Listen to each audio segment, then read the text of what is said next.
All right, can you hear me, Randall?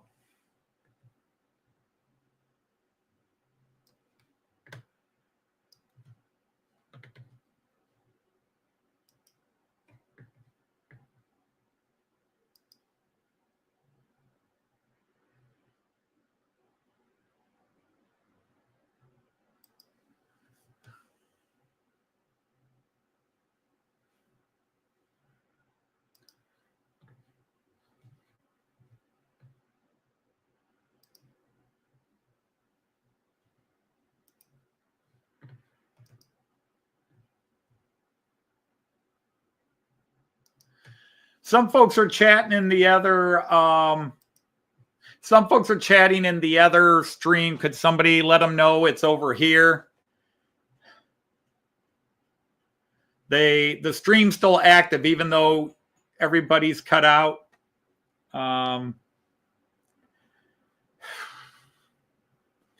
Friday the 13th. Holy cow. I needed this. After everything else that's been going on this week, I needed this too.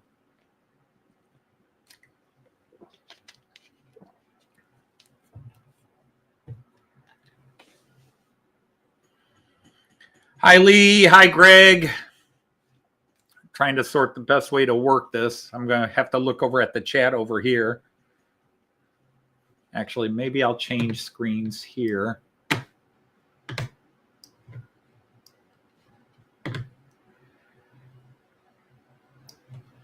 And then pop that up there. That way I can look at the stream just to move things. I work on there. Yeah, hi, everybody. Sorry about all this. I'm sure I'm going to lose 80% of the people who wants to keep coming back to this. Apparently, according to my daughter, Verizon just posted that they're having service issues. It's not my home system. It's the big company. And so they finally got it working. They posted, say, okay, we think we solved the issue. The problem is it's still limited. And so when I tried to stream the last time, I was buffering because I'm trying to send so much signal in, but only so much was getting through. StreamYard tends to reduce that problem because it sends things compressed. I just can't do the really nice high definition cameras. Everything's going to be in 720 today, which is fine on a phone, but if you're watching on the big screen, it doesn't look as good. Yeah, it just, I'm in one of those moods where depression can kick in because it's just, enough has been happening this week. And I know Ray's been through a lot with his side of life. And I don't usually like to complain too much, but it's been a hard week. And I'm going through a mildly major health issue myself right now, but it's nothing serious. It's just, it's problematic on top of my back going bad. And it's just like, I could use a day where everything just was calm and peaceful and there wasn't something negative happening. And unfortunately, today was supposed to be it, but not happening so far. So that's my griping and whining. I'm just in a why me mode right now. And unfortunately, you're getting my live reactions. So anyhow, be that as it may, try to share the good stuff. Andrew McDonald, Andrew March West Junction TMD, sent us a copy of Railway Modeler Magazine, one of the big UK modeling magazines. And I already shared this picture when they first took it and then put it on their Facebook page. But there we are in the magazine. We are actually in the magazine. That is Graham from Leamington Station. Most of you should know Mark, Donegal Dad, a couple of bizarre Americans in the way. Andrew from March West Junction. Peter Cook from Cheadle Heath is there. And then Christopher from Sakura Densha, Christopher's Hobby Blog. We got in the picture there. So I'm in a magazine. First time I've had my picture in a magazine since I published something for Tolkien Society of America back in the 80s. Is this the first time Joyce has been in a magazine? Well, at least that we can talk about publicly. No, I'm sorry, I didn't say that.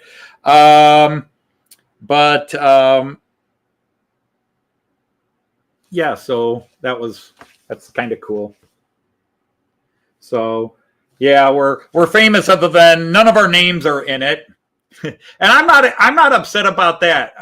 Believe it or not, my ego says, yeah, it'd be cool. It'd be cool if my name were in it.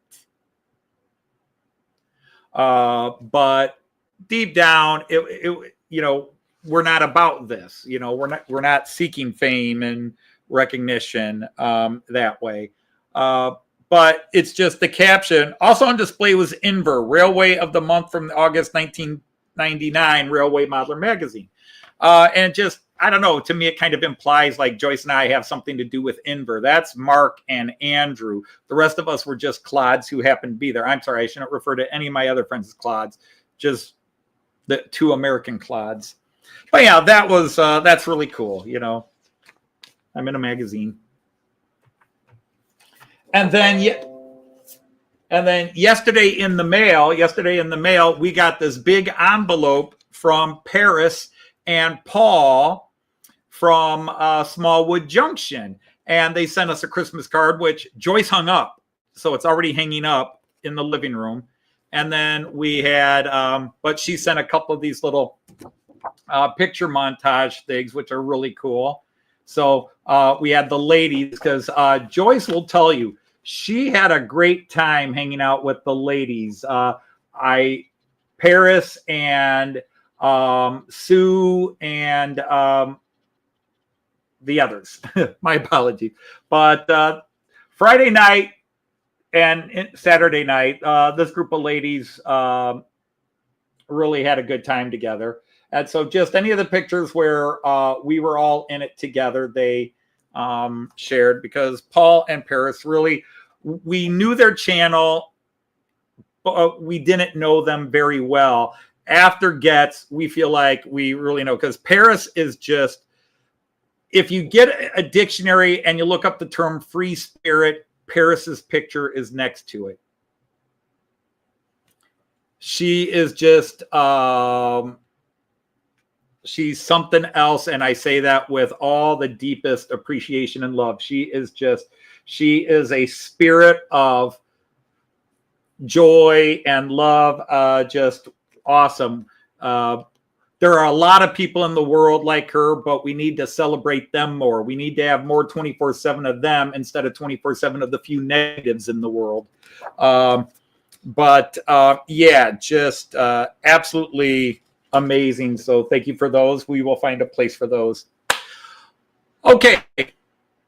So anyhow, speaking of which, did I see Christopher is here? Hi, Christopher. I was just showing the magazine that you and I are in. It is only because OBS and Verizon were fighting. So the issue, for those of you coming back in, the problem is the major network, Verizon, apparently is having local issues for whatever reason. They didn't say how big the area affected is, but it's us. So anybody that uses Verizon around here, the phones are working, but anybody on the Verizon internet in a fairly decent sized area here is having problems. So it wasn't even my home, it was them. This is the December issue, Lee. This is the December issue. So yeah, the whole issue with the mic is simply the way StreamYard compresses things. The audio doesn't get affected, whereas with Verizon, everything was affected. So the audio signal was not strong, and the video signal was really screwed up, because I was dropping about 70% of signal sending through. So unfortunately, I don't have a way of seeing who is in and not in at this moment. So all of you coming in, I don't have my chat doc up on the one page that I can usually say, hey, who's here? So let me see if I can open the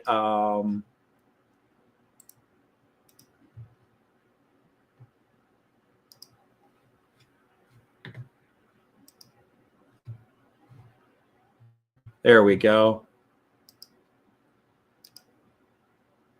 So again, we have Lee, Sir Andy, Sir Jack is here, long time no see, Sir Jean Ricard, Sir Lyndon, Sir Andy of March West Junction, Sir Greg, Sir Mark of Model Railway Fantasia, Sir Dino, Sir John of Mystic Railroad, Sir Raymond, Sir Christopher, Sir Tom of Couples, Sir Chris of the Valleys, Sir Eric and Sir Willie are back, Sir Dominic Z just popped in. Hello, Sir Dominic, welcome in, it's all good. So anyhow, that was what I wanted to share. Today's theme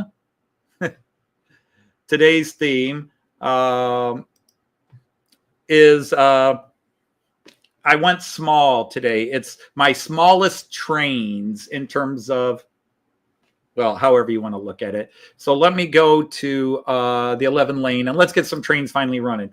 But anyhow, in lane 1, I am running my class 449 from Brava. I love this thing. I think it's beautifully detailed. I would not dare criticize anything about it. Although I will say there's a little bit of light bleed around the inside the cabin from the signs, the destination signs that are on the side of it. That sounds like it's starting to speed up a little too much. And then I'm running my ICE4, the green energy version.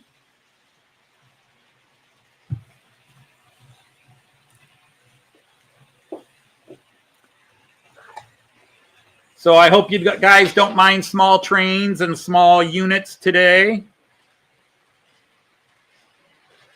Whoop. That is a class 440, a BR 440 EMU, not DMU, EMU. And then a guy I haven't run in quite a while is this class 186 rail pool. And it's hauling some of Herb's little gondola cars.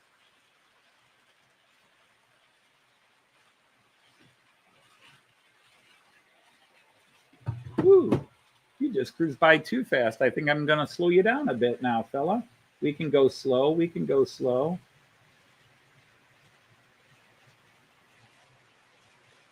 Okay, you can go faster.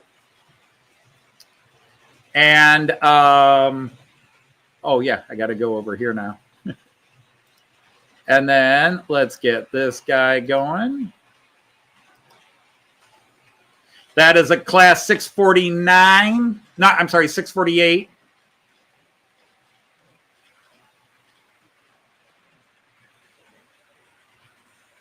Class 648. In the background is a Nordwestbahn, class 648.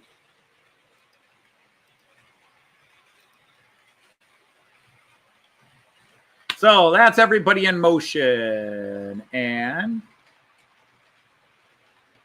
we'll just see what else can go wrong today.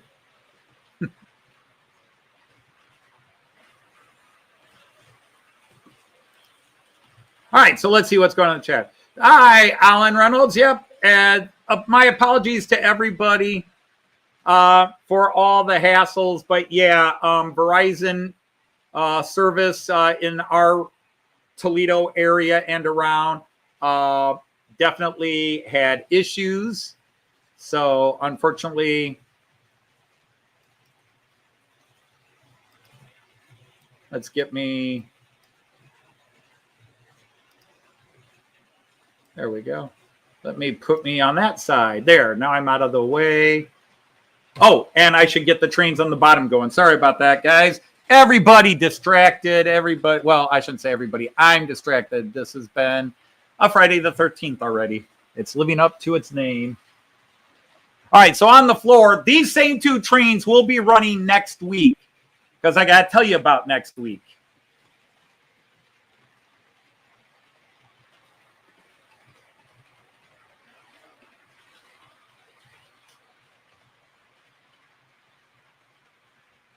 Are you going to work?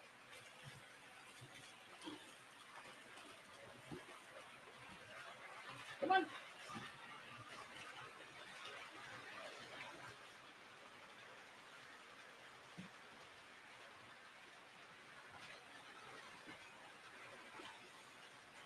Woo!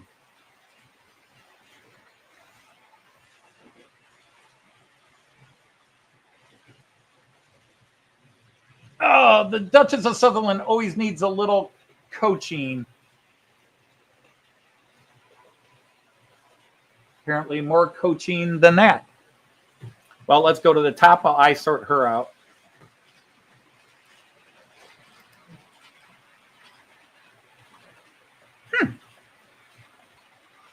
If it weren't for bad luck, I'd have no luck at all.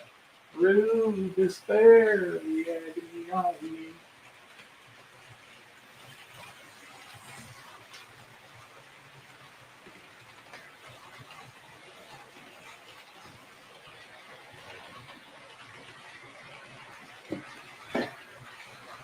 Oh, come on, Duchess. What's up?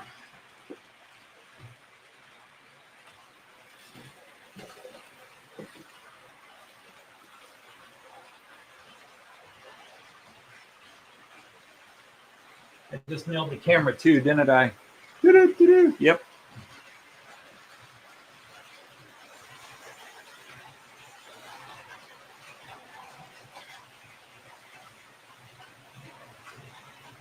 All right. Like I said, she seems to take a while to warm up.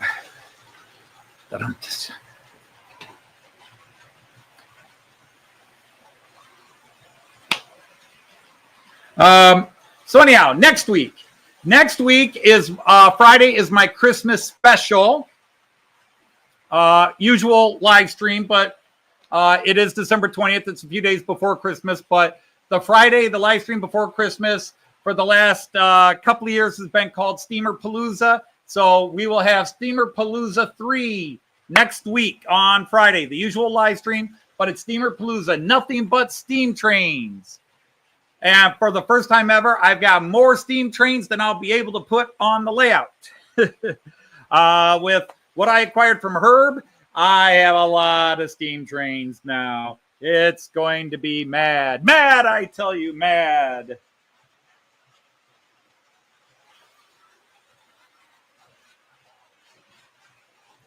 But if you like steam trains, next week's your show. For those who say I don't run enough steam trains, I make up for it next week.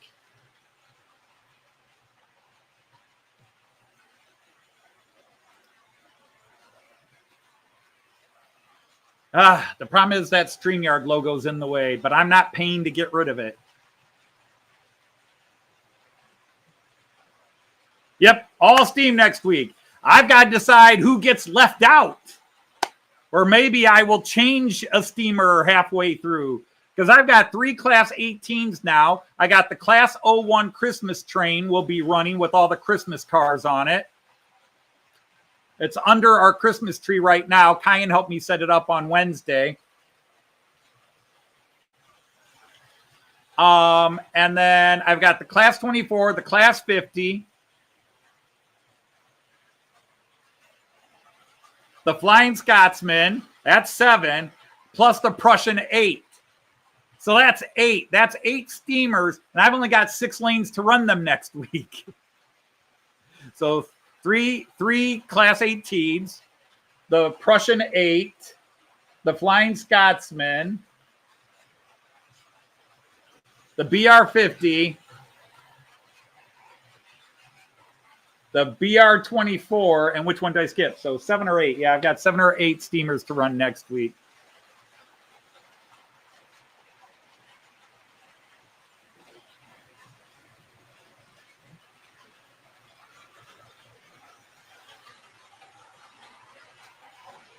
So, yep, unfortunately, the lives, this is version 4 of today's live stream. Our internet provider was just absolutely, apparently bonkers. So, but welcome in, Floyd Robbins.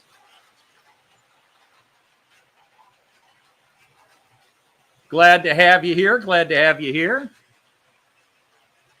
Right, the KLVM. So that's 8. I still feel like I'm forgetting one.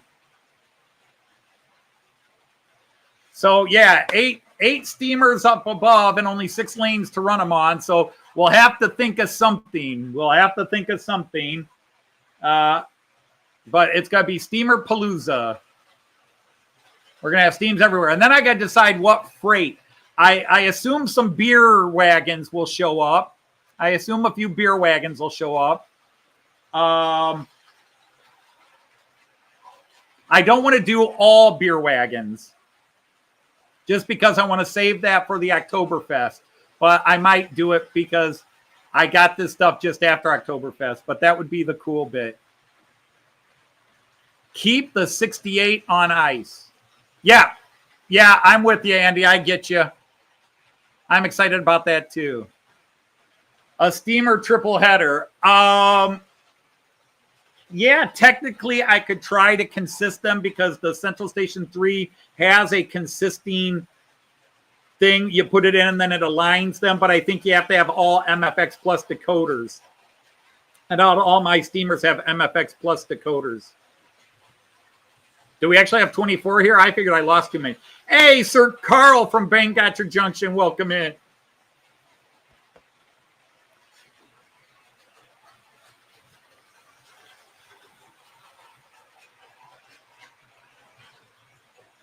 Oh, you're making noise today, Duchess.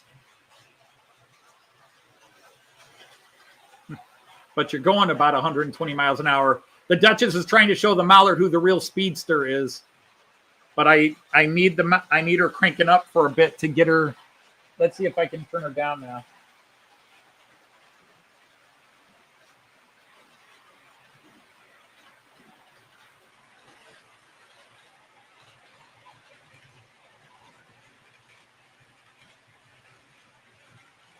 Looks like she's got her juices flowing.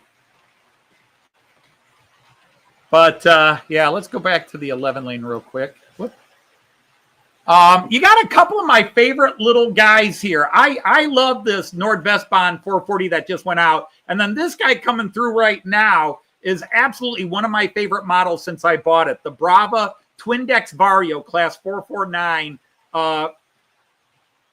It is an EMU. But I absolutely love that model. And I'm probably cursing it to an early death today by saying how much I love it.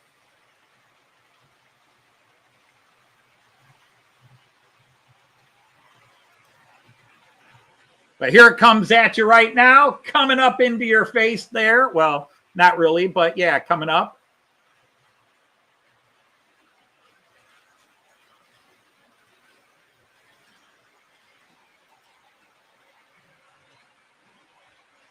Coming through the station. And maybe the best view of it right there. Coming around again.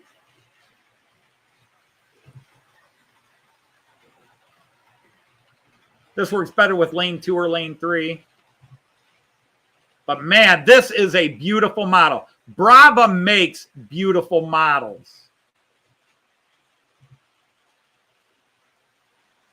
They're fragile. They're not badly made, but they are fragile. They have so many add-on parts, you know, as opposed to just molding it on. They really add all the little pieces separately, nicely wired, nicely designed. And no, I'm not paid by Brava to say that. They are fragile. They can be touchy. You can tip it over and oops, you've done irreparable damage to it. Well, irreparable might be a wrong word. Hey there, Sir Andrew. Attila is probably sleeping right now. Welcome in, Sir Simo. Long time no see, but also nice to see you posted a new video this week.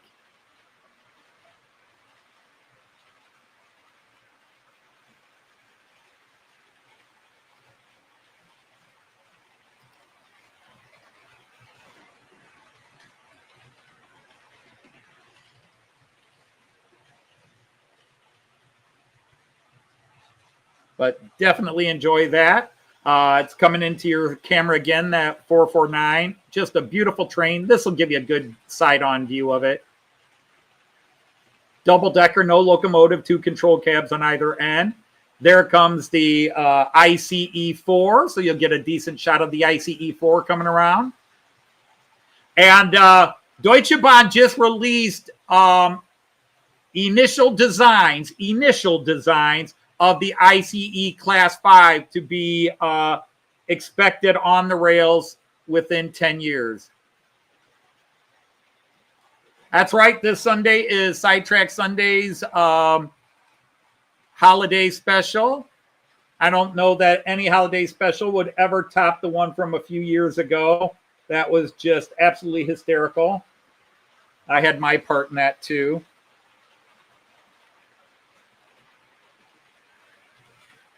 But yes, next week is Steamerpalooza. Sunday. Well, actually, Friday.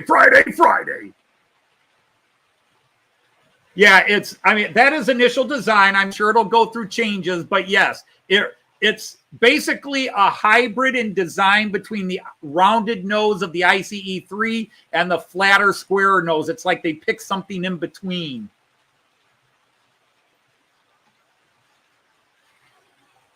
Very excited but it'll be a while, so I'm not going to worry about it just yet. And obviously, it'd be another year after that before models hit the shelves. Although, I don't know, maybe Märklin or Pico or Rocco will make a prototype model.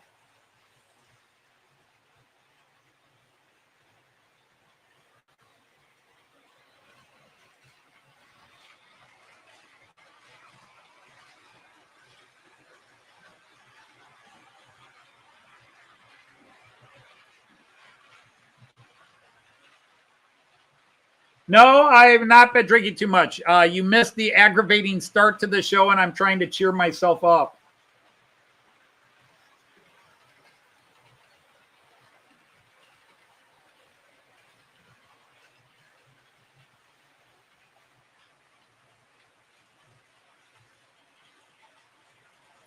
Because I do not drink. Well, I should say that, but even while everybody was partying at Getz, I had 1 beer Friday night, 1 beer Saturday night. That was it. Yeah, if you have sausage fingers with Brava, absolutely, Eric. Absolutely. Yes, I don't know if it's weird, but I get what you mean, Raymond. Yes, Dominic, I actually saw those when I was a toy collector. At least, I don't know if they've re-released them, but here recently, but they did them a few years ago. So you had Larry, Curly, Moe, and they even did Curly Joe and Joe Dorita.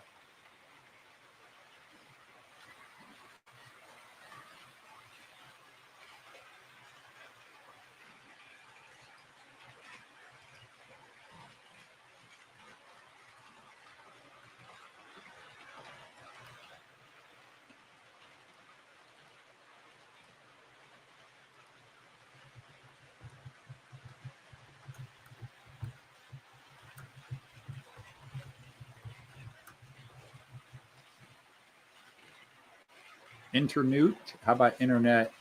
Sorry, I'm answering some messages from people going, are you on? Yes, I am. Yes, I am. I did successfully get us going here, I think. Oh, there you are. Hey, Ray. Sir Ray, I was just responding to you. Hey, Sir Ray, how are you? Great to have you here. All right, let's change cameras now. Let's go to the bridge view because nobody's there. And nothing more convenient than to go to the bridge camera when nobody's there.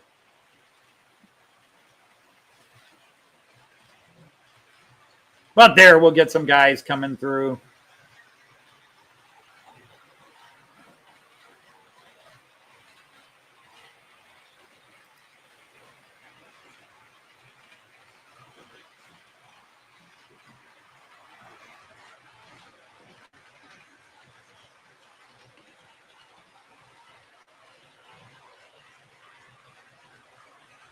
Well, that's just it. I was typing and my fingers don't type well anymore. So instead of typing internet, I type internute, N-E-U-T, internute.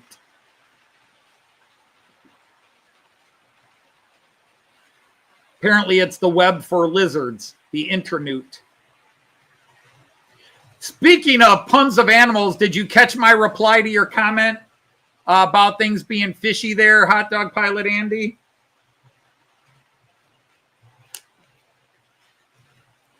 I had more, but I decided to stop.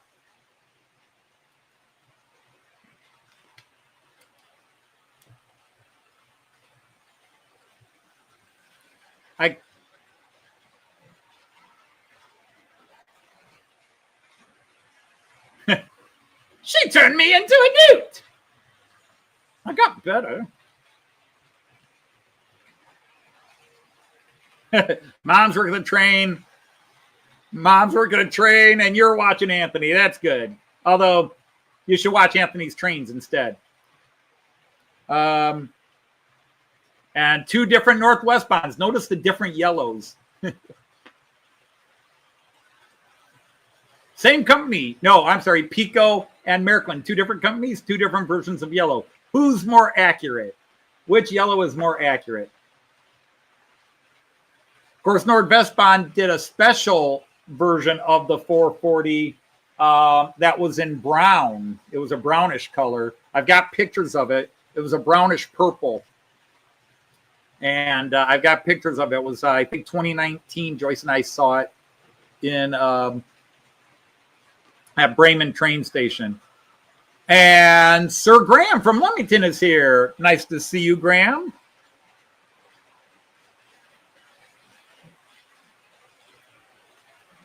And see, if Graham had not offered to drive us up to Warley, we wouldn't have been there to get our picture in the magazine.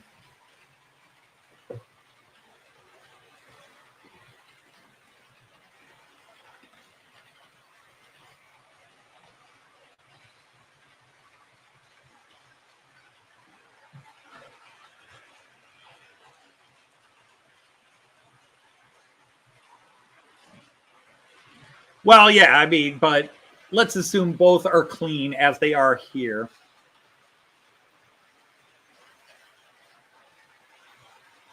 You got a nice new clean unit, and maybe they are slightly different yellows depending on when they painted as well versus how long it's been since they were repainted.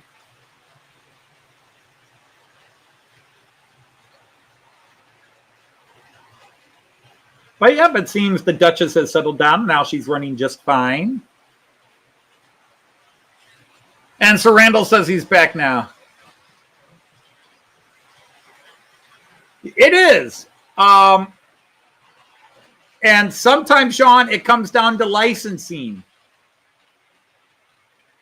You know, sometimes it comes down to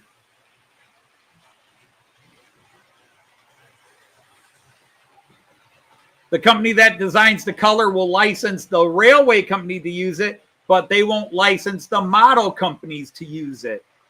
And why do I know about this? My daughter, my older daughter, my oldest child, but my older daughter, because I have 2, so you use the comparative form, English lesson there, not the superlative form.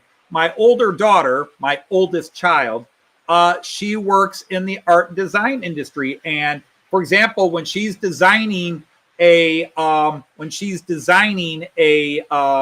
sign for people, she has to deal with copyrights on fonts and colors. Certain colors might be copyrighted. Certain fonts are copyrighted, and you have to show that you have license to use it, either because you bought, for example, if you use Microsoft, you got Windows, you use those fonts. All the ones that are free to you are in your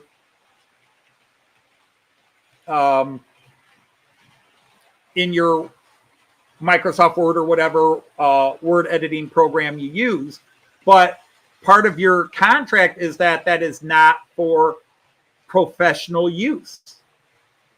You have to buy the professional version, and then you've got to sign on. Like, I have downloaded fonts, and I have had to sign waivers that, online waivers that say I will not use those fonts for financial gain. Otherwise, I have to pay a licensing fee. So fonts and colors can both be licensed and copyrighted.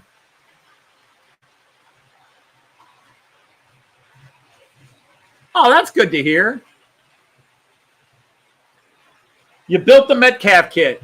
I think it's a cool one. I should try to build it, but before I build anything else, I need to. I'm still working on something very slowly. I'm hoping to get it out by Christmas or on Christmas Day. I had hoped, last week at this time, I was positive I'd have it out by Christmas Day. Now I'm a little nervous because I've run into a couple of roadblocks, and but I have written most of a Big Gulch Christmas special. The gang from Matt Clark should be returning this Christmas. It just may not be out in time for Christmas because I got to finish writing it. Then I got to do the voices, and then I got to edit the video. And Joyce gave me an elbow to the rib. She said, last year we lost you for 2 weeks when you were furiously writing that Christmas special. And now you're doing it again. She let me know that apparently I was very uber focused and ignored a lot of things going on around the house while I was trying to finish last year's Christmas special. So,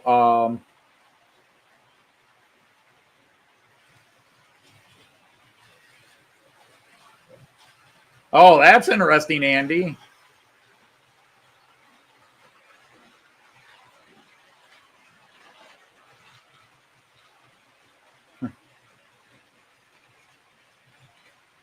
Yeah, exactly, Chris. Yeah, to license it is expensive. And yes, you work in that or work in that industry too. So you understand that. So I'm glad you're there to support what I was saying. Hey, which Ewan is here? The Growler is here. Hey, Ewan, great to have you here, sir. Sir Ewan has arrived. I feel honored.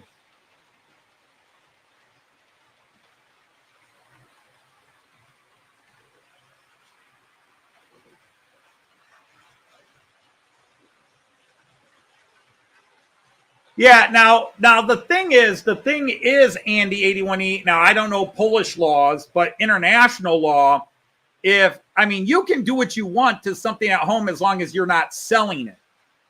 Or like if you do a paid video on YouTube where you're making money painting their livery, then yeah, they can probably demand a piece, but otherwise it's frivolous.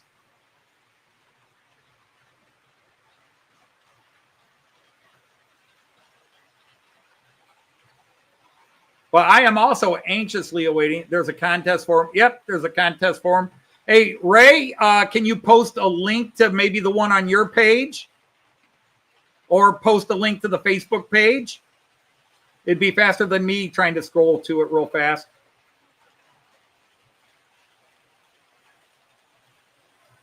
If anybody else has anything special coming on their channel, like I said, next week will be Steamerpalooza, and I'm going to spend a lot of next week trying to finish up Matt Clark, including editing the video. It was a crazy week this week, and I had a couple of bouts of writer's block, and then I went back and fixed things. And now I could literally end it tonight with a good 2-hour writing session. I could end it tonight. Or even in an hour if I just did the quick end that's in my head. But I want to fill it out a bit. But at least now I know exactly where I've come out of the mud I covered myself in writing. And now I've streamlined it, and I know where I'm going. I know how I want to end it. I know how to make certain expected events happen now. So it's all good. The biggest thing is certain characters are not having big roles here. So there's certain characters that are dominating. You've been trying to do a love stream. Well, that sounds interesting. Oh, live stream. I'm sorry.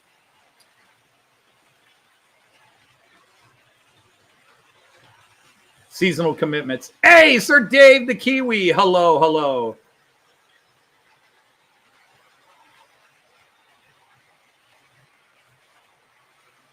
So yeah, I wanna try my first hand at building a Metcalf kit. Metkit calf? That's a little different, isn't it? The type of cow, isn't it? A Metkit calf?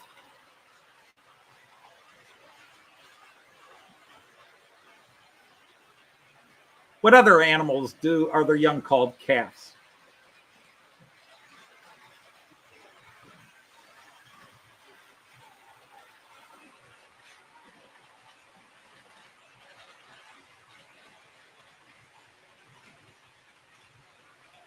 But this weekend, now Friday, Kyan is having, it's not his birthday, Sunday. This Sunday, Kyan is having a birthday party with his friends from school. It's obviously not his birthday, but he's going to have a party there. And then we will have a family party. Well, it's kind of the family party too. But obviously my son's still sick. Well, hello, Scania. How are you? DJ, welcome in, welcome in. Let's change cameras. We've been on this one a while, but I'm trying to do more of, I like that shot. And yeah, this, but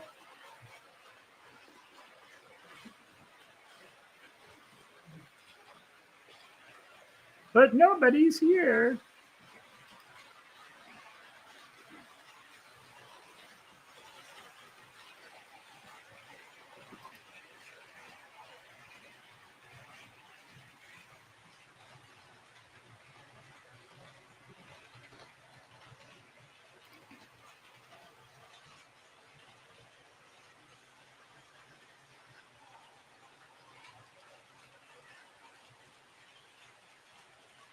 Let's see. Will it work this time?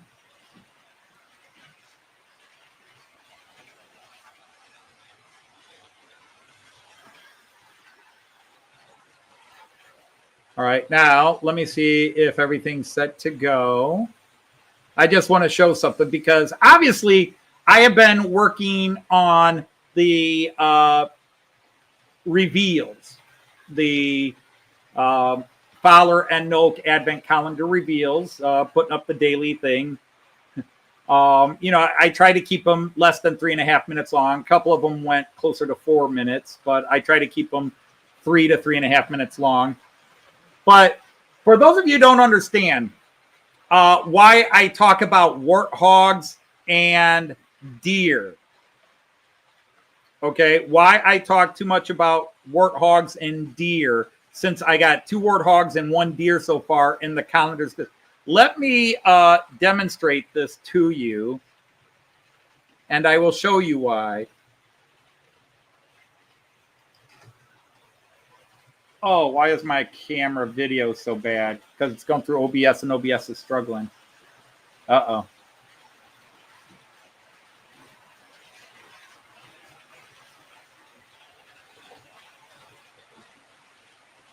Huh. What's up with that? Maybe I won't do it. Where's my settings?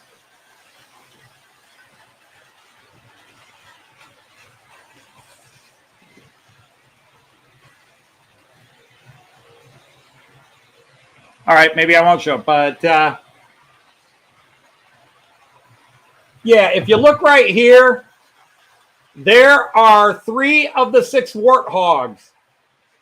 Okay, I'm not going to do this one. Sorry, we're going to go elsewhere. Don't panic. Don't panic. Don't panic. We're back. We're back. I'm just going to go to this camera instead because obviously with OBS having problems, it wasn't liking my phone trying to link into it. But anyhow, so let's go to the solo cam. So, all right, there's some of the warthogs there. And then over here, Deer, deer, deer, deer, deer, deer, deer, deer, deer, deer, deer, deer, deer, deer, deer, deer, deer, deer, deer, deer, more warthogs. Deer, deer, deer, deer, deer, deer, deer, deer, reindeer, reindeer, reindeer, reindeer, deer, deer, deer, deer, deer, deer. Couple of warthogs hidden behind the trees over there.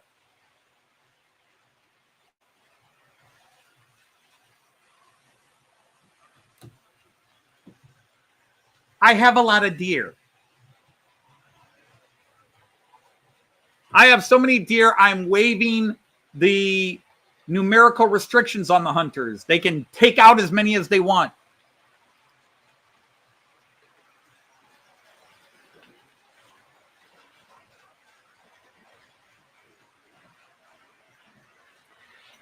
And that's not all the deer. That is not all the deer. I have 9 reindeer over on my Delmenhorst station. Drunk deer, along with a drunk, fat, bearded man.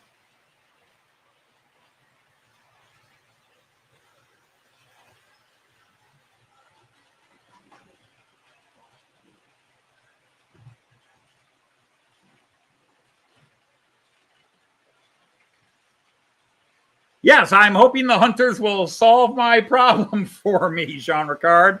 I am so hopeful. Oh dear, what can the matter be? Oh dear, I'm sorry. And then, on top of all the other things, Joyce kind of breathed a sigh of relief because a couple of weeks ago we released our latest song. Again, we still have about 5 or 6 that we've never released because they've proven problematic to record or what have you. So all the ones I thought we could do have been done, except I've got 3 more in the tank and I don't even want to think about them until I finish Matt Clark. And my brain's like, hell, let's write this. And I'm like, no. Finish Matt Clark, then we'll go on to something else. I will say there will be no new Christmas songs this year, no Christmas parodies. The ones we released a couple of years ago bombed so badly, Joyce and I decided we're not doing them anymore. We've run the gamut. Hey, there's Sir Andy of Dobson. Lord Puff Candy. Oh my God, doesn't that sound like it belongs in some sort of not G-rated book?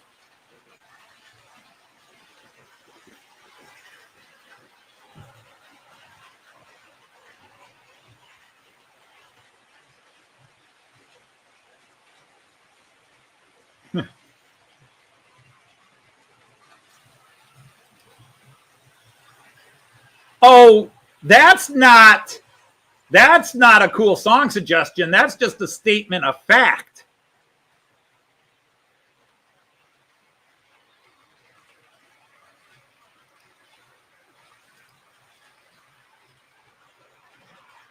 Does it have to be 3 or more crows? I thought any group of crows was a murder.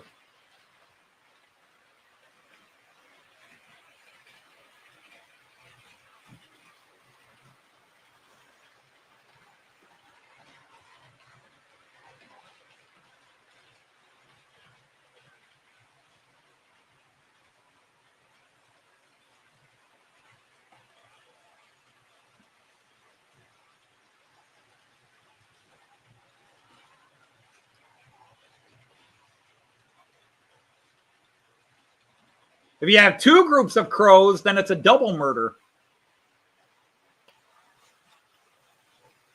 And if you have a whole bunch of crows, that's a mass murder.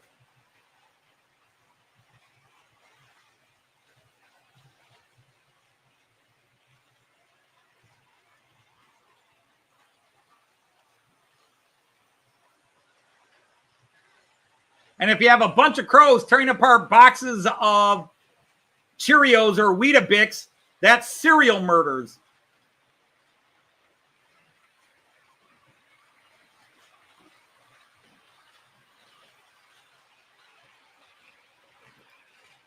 This I also knew, Dominic. Trust me, when a company releases a Dodge, I'm always aware of it, at least in the standard Hot Wheels, the S scale, as it's called, the 164 scale, or even the 155 scale. If there's a Dodge version of it, I tend to see it, because anytime my kids will tell you, anytime I took them to a toy store, we went to the Hot Wheels and looked for Dodges, Johnny Lightnings, the NASCAR cars. Anytime there were Dodges available, we would always look. Hey, Sir Digger of Evans is here. Welcome in. All right, all you guys on phones have squinted enough, so let's go to bigger views for you as this guy's coming down. Let's get the chat off the screen.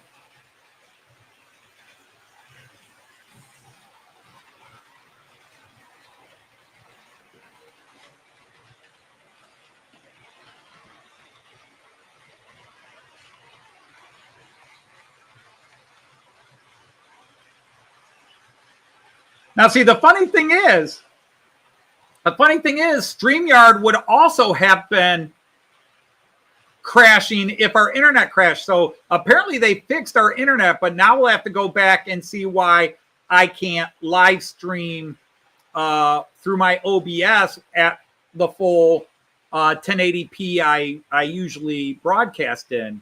Although even when I broadcast in 1080p, half my cameras are 4K. So it's actually even a higher resolution and a higher upload rate. Well, hi, Jackie in the background. Thank you for all the Liverpool stuff. I have been very excited for Liverpool this year. I'm pleased that they're top of the table. And the funny thing is, they started off looking a little suspect. They lost their fourth game, and they tied their third game, lost their fourth game. And it's like, wow. Oh, and then they've suddenly have just been winning. And it's been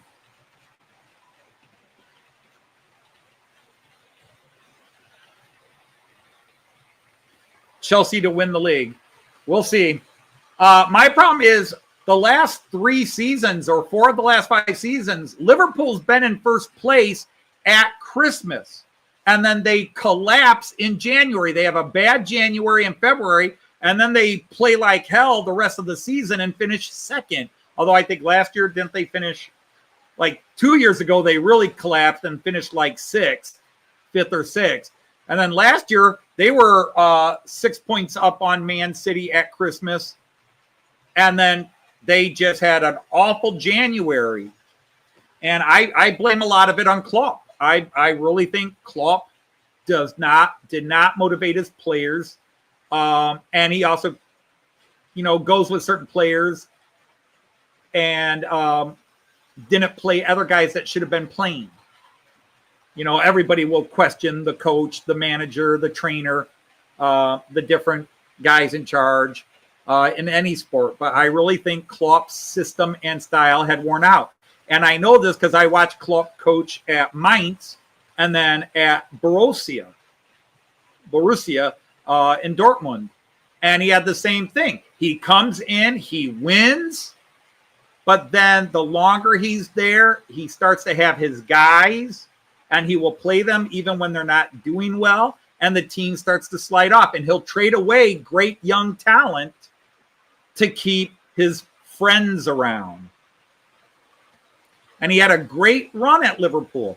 But I will never call him the greatest coach, regardless of how many wins he had, because in 9 years at Liverpool, he only won the league title once.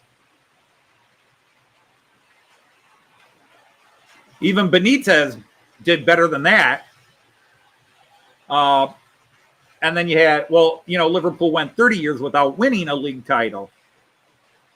After dominating, they were way up here, and Manchester United and everybody else were down here in terms of league titles. And then they went 30 years, and Sir Alex Ferguson happened, and Man United just went and passed Liverpool.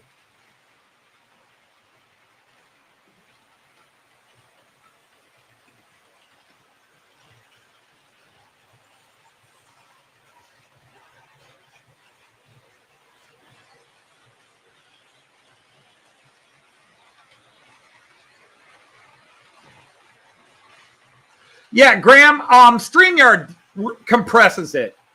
My upload speed can handle what OBS is usually sending it, because I even set my YouTube range very high.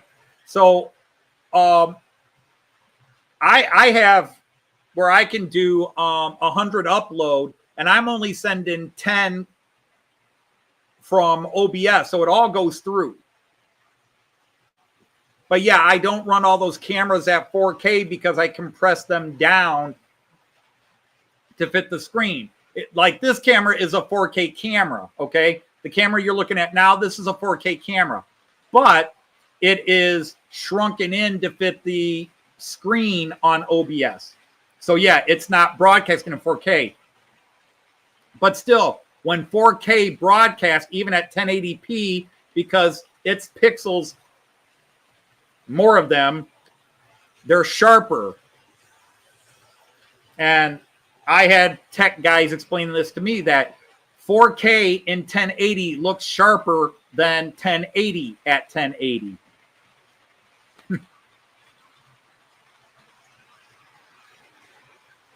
Hey, Kieran, nice to have you.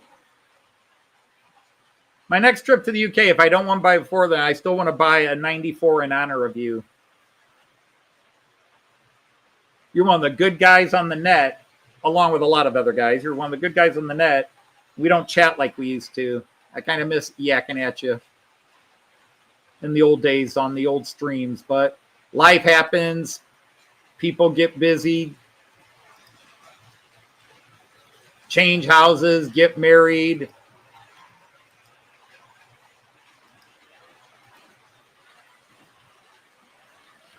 Oh yeah, and Andy, that's got the dual lighting. Can I do it here? Let's see. Oh, it depends on what you're talking about doing. How far away is it? Oh, it's coming up. I'm going to stop it here when it comes on this camera.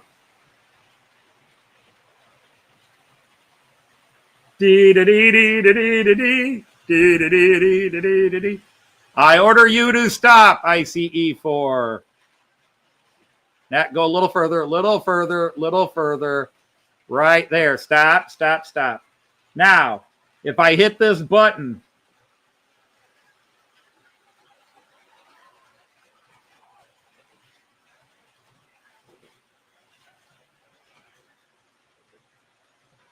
now that is not flickering in real life. That's your typical flicker rate issue.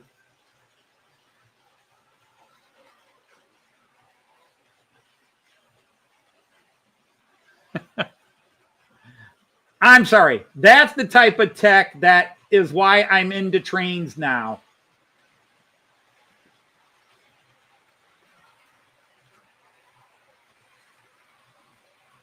If my model train back in 1969 did that, I'd probably still have stayed into trains. Hey, Stormy Sky.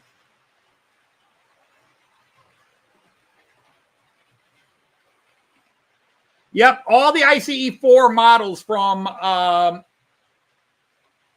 Merklin can do it. I don't know. I think the Pico one does it as well, but I don't know. I can't say for sure. I don't want to false advertise. But the two different versions of the ICE4 that Merklin's released have the interior change of lighting.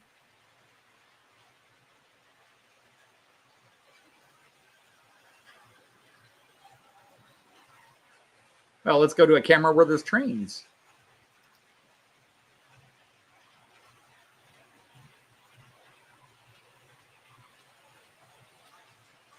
And speaking of which, that's your rail pool running, Andy 81E, if I remember correctly.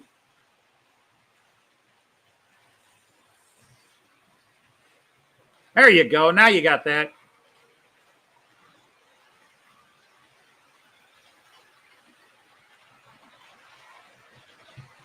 Sidetrack Sunday, one of my favorite live streams, along with Andy Hot Dog Pilot.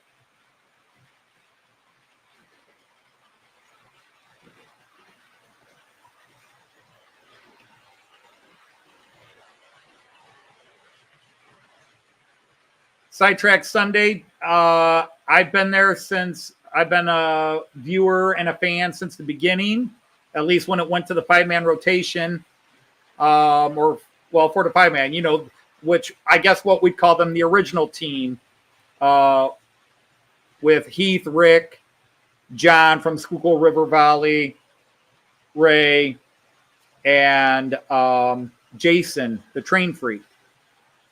Each of you guys had a different approach and obviously a different personality, and it was just fun each week. It was a nice, very thing, unlike me, where Friday, it's the same me every day. Some guys sometimes it'd just be chat and yak and be silly. Other days, people were working on things, whether Rick was building his layout or Jason was building track or his layout. Ray working on his, Heath doing whatever Heath did, whether it was taking 4 hours to open a box or, showing some really cool tech and all that. It was a great, varied program. And life happens, people move on and can't commit the time.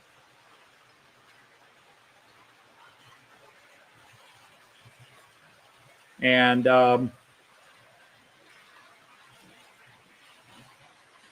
so it's still great, just new people. And I wish them well, and I hope people come back in and keep watching. You've got a black 185. Andy, yeah, send me an email. I want a 185. You are scarily... I want a 185. I have been waiting to clear my get list, and then of course I got caught up with buying Herb stuff, but I was looking at buying a 185. So yeah, we should talk, because yes, I want it.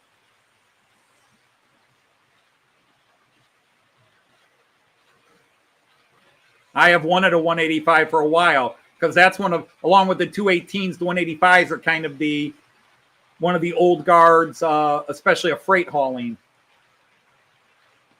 My Maserati does 185. I lost my license. Now I don't drive.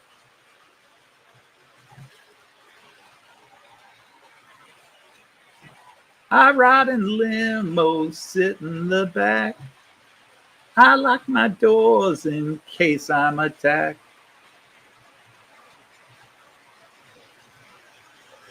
Yeah, you had great teams.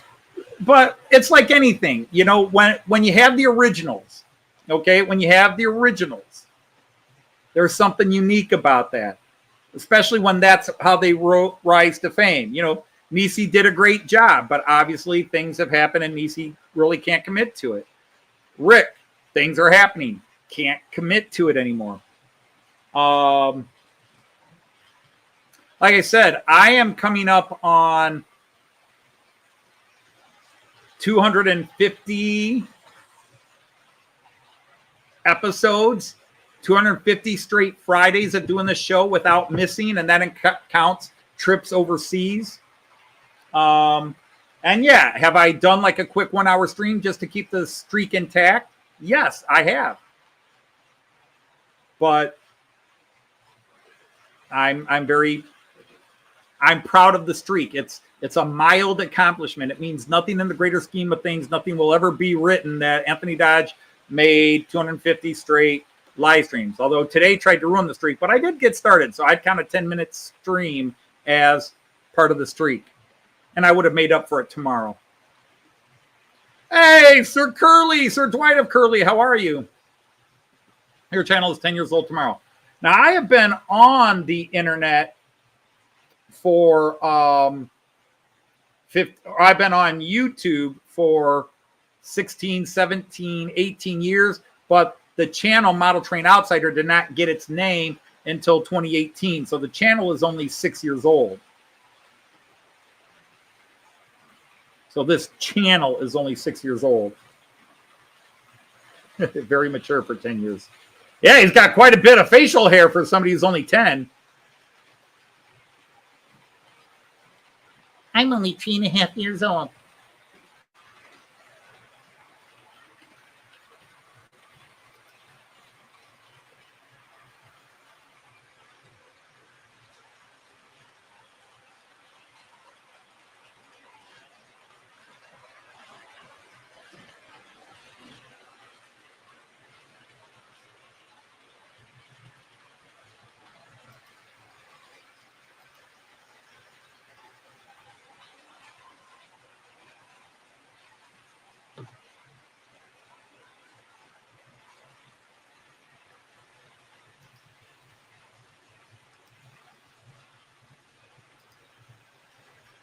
Yeah, we still got 30 some in here. That's good considering the insane start we had. Fredo.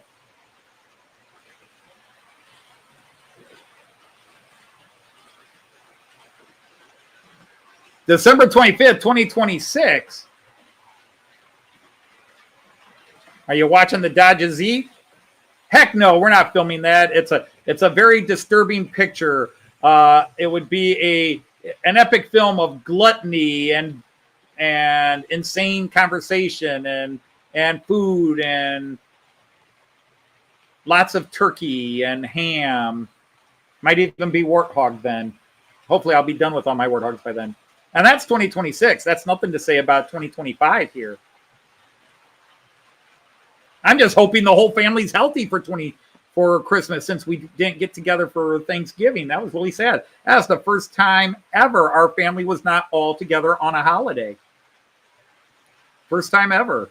And Joyce was depressed by it because Joyce loves to see her babies. Okay, her babies are in their early to late 30s. But she never quite, and I don't say this to mock Joyce, but she never cut the umbilical cord. Those are her kids. She wants to see them as often as she can.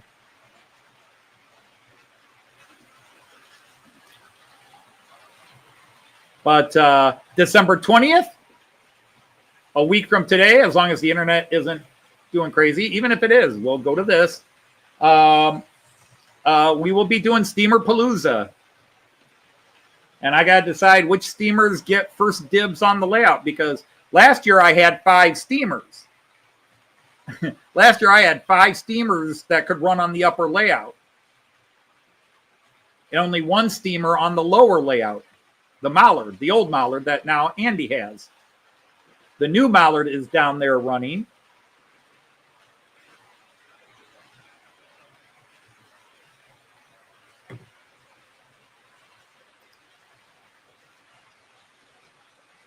But so I'll have these 2 guys running again next week. I might just add a couple of cars to each of them. And then I've got to decide what I'm going to run with each of the trains, because I've got the 2 Rheingolds will be running as the Rheingolds. So I'll have the Bavarian Rheingold and then the standard Rheingold. And they'll be running with their class 18s. And I really want to run the new class 18, but maybe 3 class 18s is too much. And so maybe that's one of the ones I should definitely set aside and let the 50 and the 24 have their show. And then, of course, the Flying Scotsman should be running. But I think I'll put the class 50 and the class 24. Oh, and the class 01.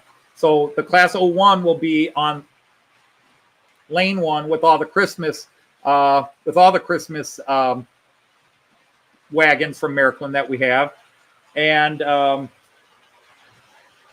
then one of the 2 Rheingolds will be on lane 2. Actually, probably the Bavarian Rheingold will be on lane 2. And then lane 3 would be the class 50 or the other class 18. And then the other Rheingold would be lane 4 or 5. And then whoever else goes. So, yeah, I got to decide. Get some chips and dips in. Well, we already got plenty of dips, but we'll have to work on the chips.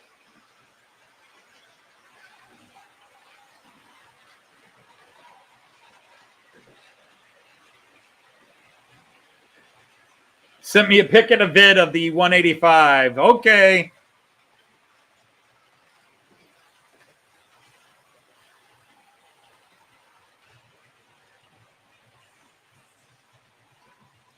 Because I am waiting. All the German shops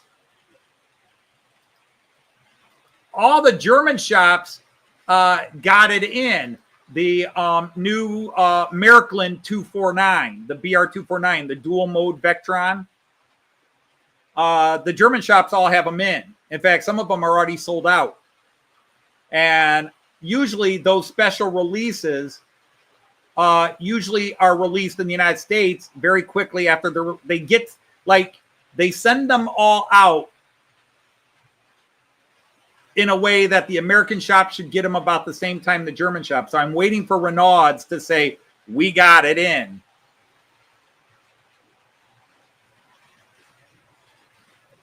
Kleenex drooling. Not that quiet. I do like a good locomotive, but I'm not a drooler yet. The closest I've ever come to crying over a train. All right. I was near tears and even had to stop filming and wipe tears away going through Herb stuff. But the closest I've come to tears was Christmas Day a couple of years ago when I opened that Azuma up from Joyce with the help of Lord Al and Andrew from March West Junction. Because that Joyce has never been able to pull one over me or get one past me. And she was desperate to surprise me, and that she remembered that train, that she remembered it.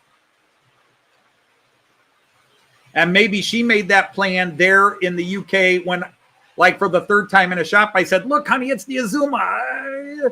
Let's get it. And she's like, no, you don't need. If she made a mental note, I'm going to get that for him for Christmas then. If she made that thought then and then carried through on it. But she, Al, and Andrew kept it so quiet. And Joyce usually can't keep that kind of a secret. And when I opened that up, I burst out laughing and in hysterics to the point of tears. It was a brilliant play on her part. And she knew she got to me because she was just beaming. The smile on her face was almost as big as the smile on my face. She was just so, not pleased with herself. But yeah, the fact that she did it, she pulled it off. She pulled it off, so to speak.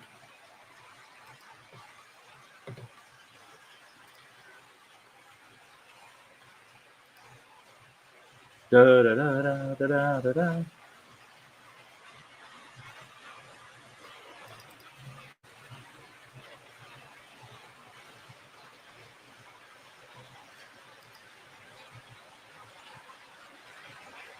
No, just open it. Open it. You don't have to. Yeah, open image in a new tab. That works. Oh, you're going to play these games. You frazzin. Let's try that again. Sorry, guys. You just watched trains. Let's move on to another camera angle. We'll pop it back on.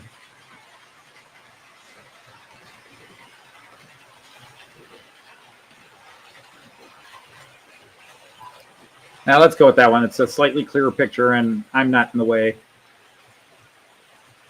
An Aussie Alco would be nice, I suppose.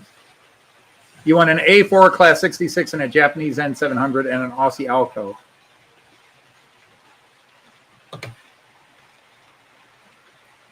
So let's try that again.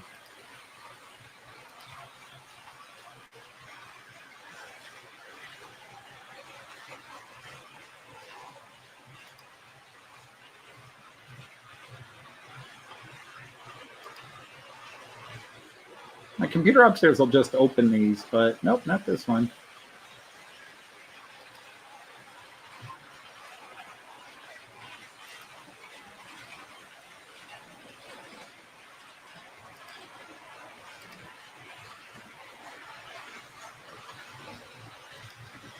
All right, so let's see what we can do here. Da da da da da da da da.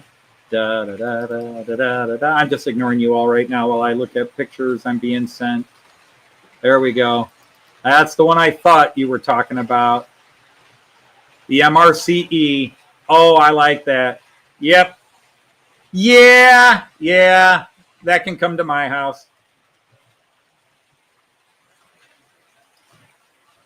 Yep, that one can come to my house, Andy.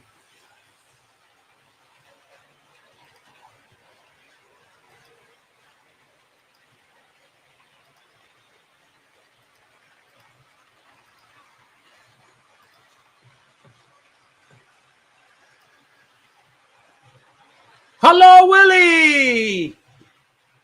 Willkommen nach Hause aus der Schule.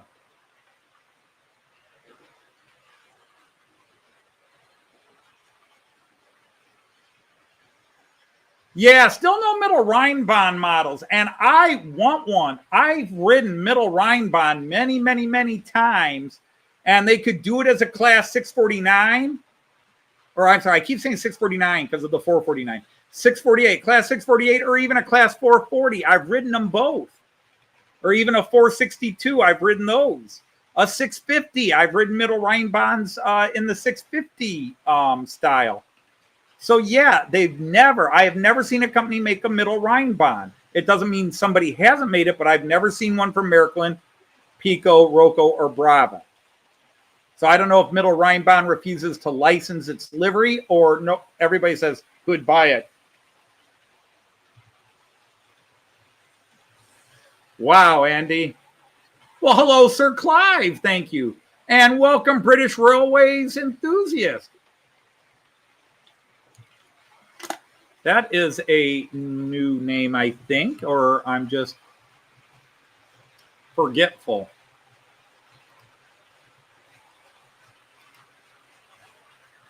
Yep, you've been here before because you are knighted. You are a knight of the Rhomboid table. Oh, I feel stupid.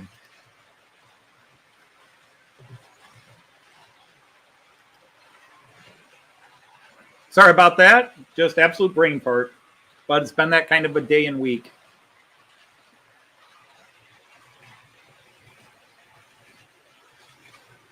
Yep, I am subscribed to you. I recognize the name.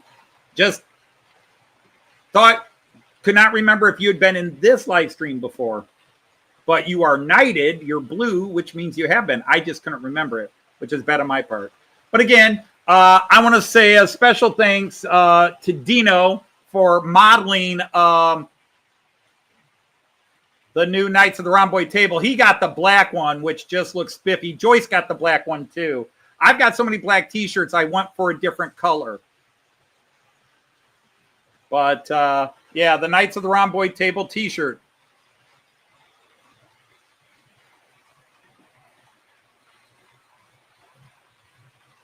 Ta-da!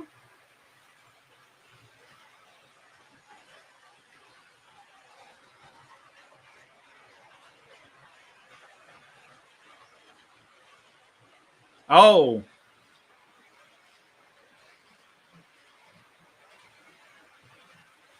Oh, Clive, I'm very sorry to hear that. And brought some German N-gauge locomotives. Awesome. Oh, Clive, I'm very sorry to hear that. 2 Rocco coaches with the German steam locomotives. Excellent. Excellent.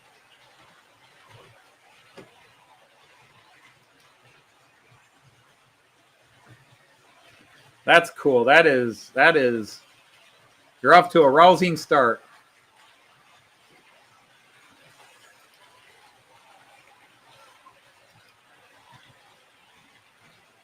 Oh, Clive, I'm sorry for you.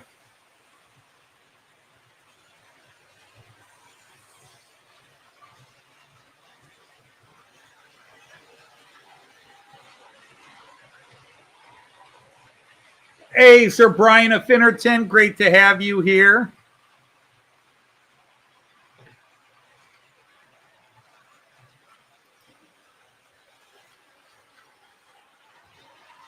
Clive, who has one of the cool channels on here.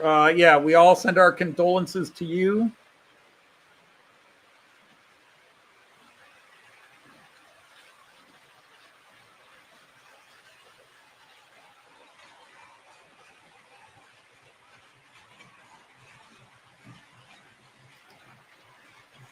Brian, who shall remain Brian, who shall be named Brian. Yeah, we're going to get busy there. 1, 2, 3, 4 of them. We got 4 of them at one time. I do like that little touch of having the light up lights at the back of that. Plus, you got the 2 UK trains down below.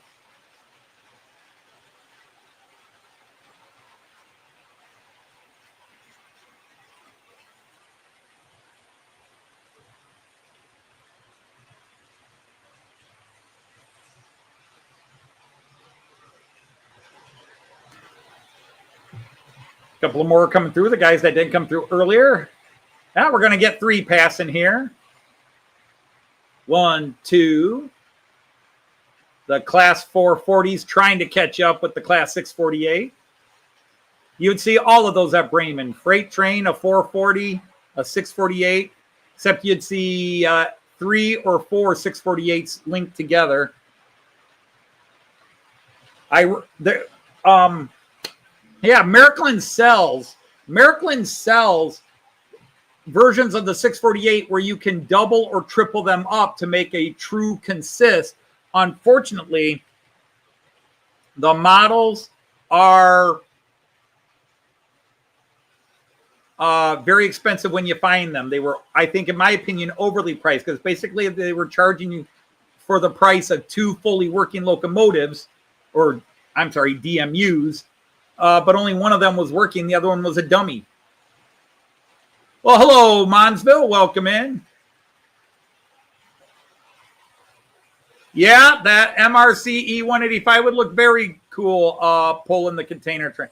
But I'm waiting for a vehicle so I can add the containers that have been waiting for months to join that train. Plus, I'm waiting for the 2 tanker cars that are coming with the Class 249. See, between the 449 and the 249, I keep referring to the 648 as a 649.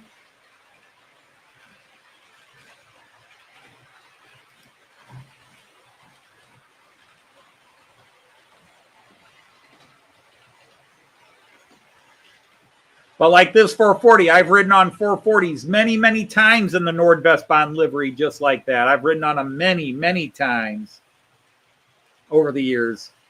And I think I've probably ridden on 648s as much as anything. Probably, if I go back over the 20-some years that I've traveled to Germany, I have probably ridden on 648s more than any other train. Because we always rode 648s from Delmenhorst to Bremen to catch our bigger lines going elsewhere. And then we would ride 648s along with others down to Goslar, or the Metronome 648s. We rode a lot of Metronome 648s going out to Oldenburg and even down to Osnabrück.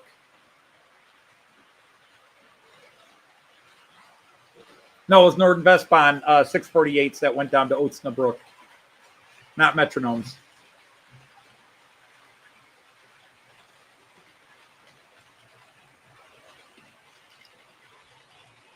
Nobody there right now. Oh, we'll put this camera up.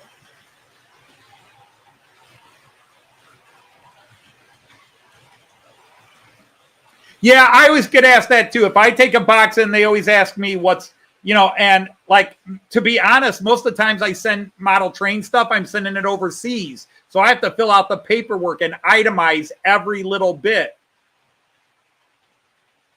8 3D printed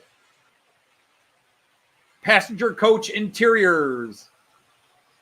1 whatever locomotive. 1 caboose. Well, what is it? Model trains. What are they? Gifts. Hey, Sir Dave, welcome in. Scott Rails, wonderful to see you here.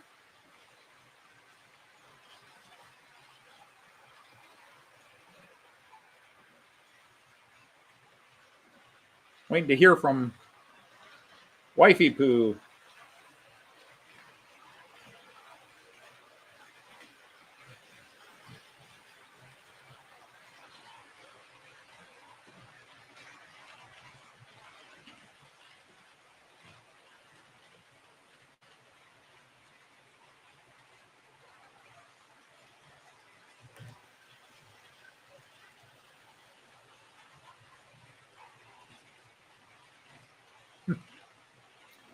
I asked Joyce how her day was at work, and she typed 3 letters, UGH. Ugh.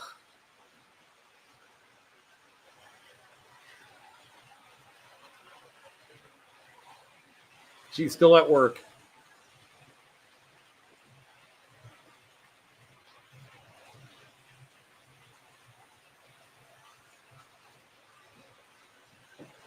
You were outside. You don't recommend it. Yeah, we had negative wind chill factors here yesterday and this morning. But we got some snow Wednesday, just a dusting because we rarely get more than a dusting. Last year, we had no snow whatsoever. We had one snowfall, I think, in November last year, and then we didn't see another snowflake the rest of winter. I think we got like an inch of snow in November, and then we literally saw no more snow the rest of the winter. We had cold, and then we didn't even have rain through the winter. We had a drought through the winter, which was very bad for the local farmers, obviously coming into spring, because we had a drought, and then we had a massive series of thunderstorms while Joyce and I were in Australia, but it wasn't enough to suspend the drought. It wasn't until we started getting a lot of rain in September or October, that we suddenly, they finally said the drought was lifted. Yeah, we have reverse lake effect, Andy. Reverse lake effect. As I've explained to most people that have watched this live stream, Toledo is on the butt end of Lake Erie. Cleveland and Buffalo are on the other end. They get the lake effect. The cold storms come over the lake, pick up the moisture and the heat off of the lake and the cold air. Bam. And you can go to Cleveland and even parts of New York outside of Buffalo, and they have what they call the snow line. And it's about a mile to 2 mile stretch where no snow, a couple of inches, 2 feet. Literally. You can, like, Joyce has got pictures that she saves off the internet where people are on I-90 going up into Buffalo. I think it's I-90 going up into Buffalo. Or is it I-80? I forget which one of the two goes up into Buffalo. But the people are, it's grass here. It's cloudy, but you can see the wall of snow just dumping north of them. They're just south of it, and there's not a snowflake. And you can just see the sheets of snow falling down. It's an amazing picture, or pictures. They're amazing pictures she has of that. And Cleveland had the same thing. Cleveland, northeast Cleveland would get bombed with snow, and South Cleveland, where Joyce and I lived at the time, we would get a dusting or an inch, and they would get a foot just 2 miles north of us. We were just on this side of the Cleveland snow line, just outside the lake effect zone. Well, Toledo's the opposite.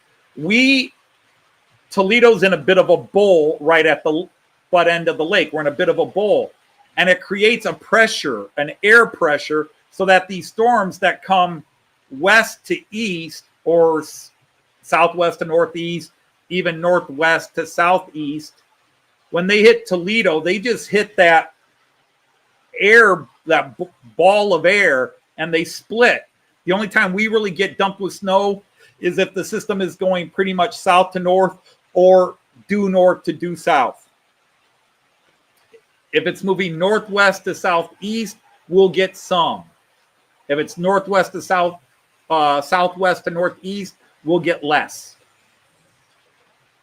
So the only time we really get bombed is if it's coming almost from the north, where the lake effect hits Michigan, and then it brings it down over us rather than pushing it across into Canada. So, yeah, and I will say we get less snow now than when I was a kid. It used to be when I was a kid, like every other Christmas was a white Christmas. We've had maybe 2 white Christmases in the last 15 years. Apparently last year they say it was a white Christmas, but we had snow and we got a dusting of snow, I think, Christmas Day. We didn't have any snow before Christmas. And I love snow. I'm one of those weirdos. I love snow. And I definitely want snow on Christmas.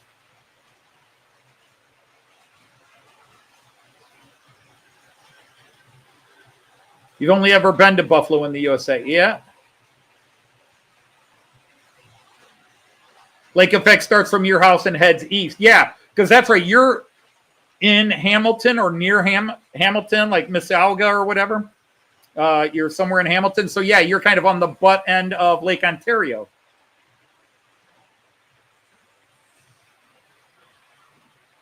Eric, yeah, snow is great, cold is bad. Now, you're up there in Wisconsin, and you're near the lake because you're near, well, maybe I shouldn't give away, but, I mean, you've mentioned on your videos that you're near Milwaukee.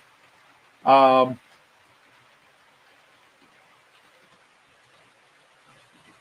I think in some of your videos I've seen you've got Green Bay paraphernalia. I'm weird. I love the old NFC North. I love the Packers. I love the Vikings. I hate when they play each other because I love both teams. Because my dad was a Cleveland Browns fan, and so was I, but the Browns have sucked much of my life. But my dad loved Vince Lombardi, and he also loved Bud Grant. My dad loved the coaches. And so I grew up on the Bart Starr era. I remember when Bart Starr retired. I vaguely remember their second Super Bowl win because I was like 3 when it happened. I vaguely remember that one. I don't remember the first one. I remember them beating the Raiders because I think that was their second one because they beat the Chiefs in the first one, the Raiders in the second one. And then they just kind of downhill. But Lynn Dickey and Dan Majewski, and then Brett Favre came in, and of course those were glory years under Brett Favre. And then Aaron. And this is the thing, Aaron Rodgers turned me off the Packers for as long as Aaron Rodgers was quarterback in the Packers. And yes, he won a couple of Super Bowls. I rooted for the Bears and the Vikings because I do not like Aaron Rodgers. Never did. I didn't like him in college, and I don't like him anywhere he's been. I root against him. Whatever team he's on. If he came to the Browns, I'd be like, no. Hey, Sir Daz, welcome in. All right, good night, Lee. Thanks for... You found sports later. Being from Germany, did not care much. Football started in the mid-'80s for you. Okay. And that's right, because obviously, my father tried to raise me to be a professional football player. My father's dream for me was the NFL. From the time I was a kid, he taught me to play his position, which was defensive end. I think he wanted me to be a quarterback, but I never had the arm, and I was a lefty. And when I was a kid in the 60s and 70s, lefties didn't play quarterback. You had Jim Gillum, who played for the Vikings and the Rams. And when he was with the Rams, he was a left-handed quarterback. And everybody gave him crap because, well, left-handed quarterbacks don't throw the ball right. And there was this thing. And then John Elway came out and had the great career, but still receivers would say, well, the left-handed ball spins differently and it throws me off trying to catch it. And, yeah, it just was. But unfortunately, my dad pushed too hard. And I love football, but my dad was too mentally passionate about American football. Ohio State, Cleveland Browns. I inherited the love, and I even inherited the temper for when they lose, which took me years to learn to control. But I went into other sports that my dad didn't push as hard. I played soccer, real football. I played soccer because that was the sport he didn't know anything about. And I was a huge Liverpool Reds fan even back in the early 70s. And I followed soccer. And when my junior high team put together a soccer club, I joined. And I played for a bunch of traveling teams back then just to play and to get out of the house when I wasn't working. But I didn't play any sports in high school. I tried to play football in high school because I had a job where I could set my hours and I'd just work extra long on the weekend. I was a caddy. And in the summer, I could caddy a lot, 2 18 rounds a day, 4 9s a day, double bag, whatever. And the problem is I got to high school and two things happened. Number one, I was from the public schools and we didn't have football in the public schools until high school. I was at a private school. They had football from fourth grade on.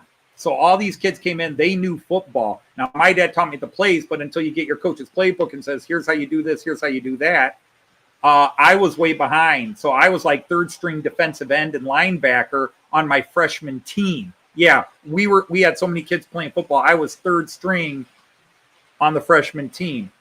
Now, I did have some good plays, and then midway through the season, they called me in. My coaches called me in, and they sat me down. They said, Dodge,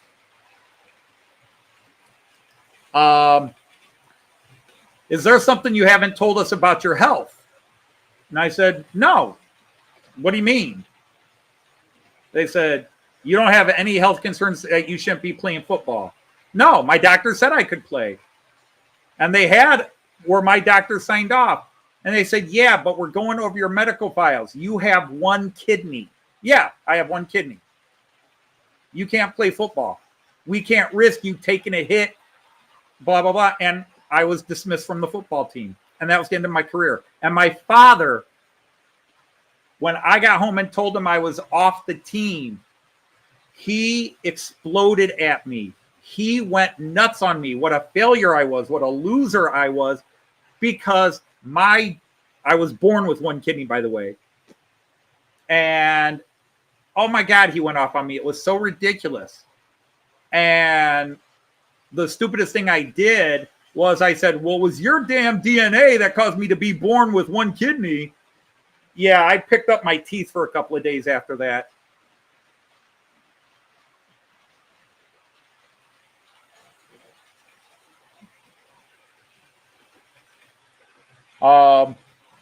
So that was the end of my football career. And I just went, I just started working even longer hours and just so I didn't have to be around the house.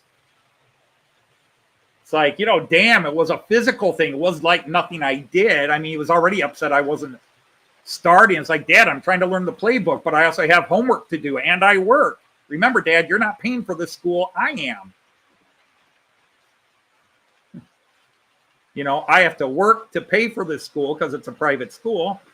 And it's a private school. I'm on the academic program. I have my homework to do. But yeah, my dad was not going to win Father of the Year awards. But so be it. But yeah, my dad wanted me to be an NFL ball player. So that was the crushing both of, because my dad back in the 50s wanted to play professional football.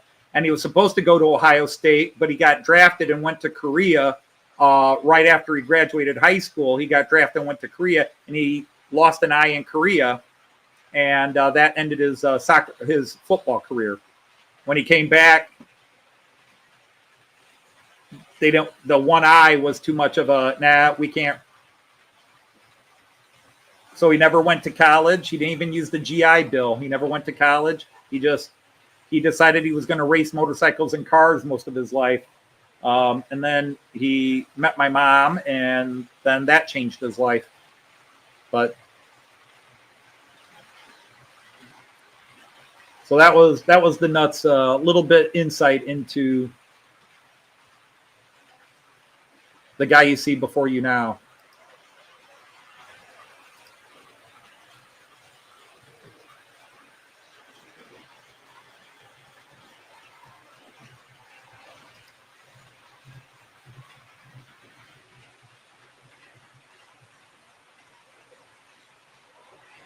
Well, there. Now I've depressed everybody and chased everybody out of the stream.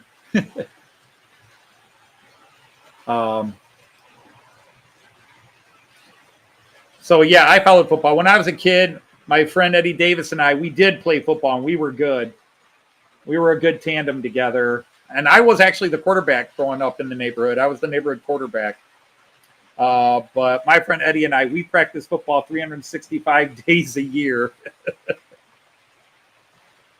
And we practiced all the routes he had run and the pump fakes and everything else. But the Minnesota Vikings were such a dominant team in the 70s. Never won the Super Bowl.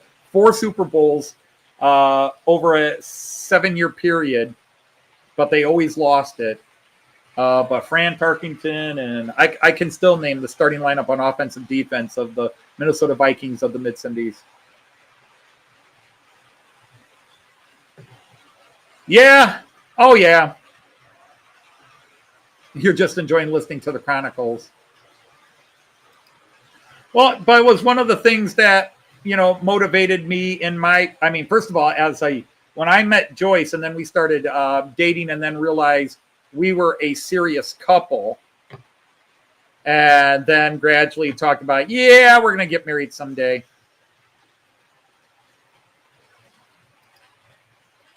We started saying, yeah, we're going to get married. And we started talking about having kids. And she came from a family of 6. I came from a family of 6.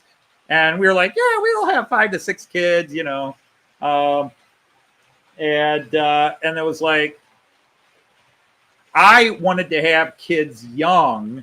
I wanted to be young when I started having kids because I wanted their kids to see their dad alive. Because my dad was a guy that went to work, came home, moaned about his job, ate dinner, and fell asleep on the couch. I never saw the only time I saw my dad alive was when he was getting on his motorcycle and going away. Sometimes he just go and ride his bike on the highway for a couple hours and then come back. Sometimes my mom would go with him and they'd go off and come back. But that was the only time I saw my dad alive, was getting ready to head out on his motorcycle. But I wanted my kids to see a live dad, but I was scared to death they had kids because I was like, oh my God, what if I'm like my dad? Oh my God, what if I'm like my dad? And then Joyce's dad was a cool guy. Oh my God, Joyce's dad was a cool guy. I love Joyce's dad. And he was an old school kind of father too, but he had it in him to show affection to his kids and not take a bad day out at work on his kids or think about how his life should have been this way instead of that way. Hey, there's Attila Varga is awake down under. You got 6 wagons from Mark yesterday. Really nice. Yeah, I say it every Friday since I got them. I got to get in the right headspace to work on those, but I got other things I'm supposed to be working on. I've got 3 switches to replace on the layout here, which I think I'm just going to push off the Christmas break so Joyce can help me, and I'll just start it when Joyce is off work, I'll start it on a Saturday and hopefully have it done by the following Friday. It's really not that much work, but I'm going to have to rearrange and realign, and I'm a lot of track to put those in. I'm replacing turnouts with double slips. And so I need to do that. I did start working on the tower he sent me, which is over here right now, but I've been waiting for it to, for a little bit of a warm spell that I can take it out in the garage and get the cars out and spray paint it, because I can't spray paint in the house because of Joyce's asthma and my daughter's asthma.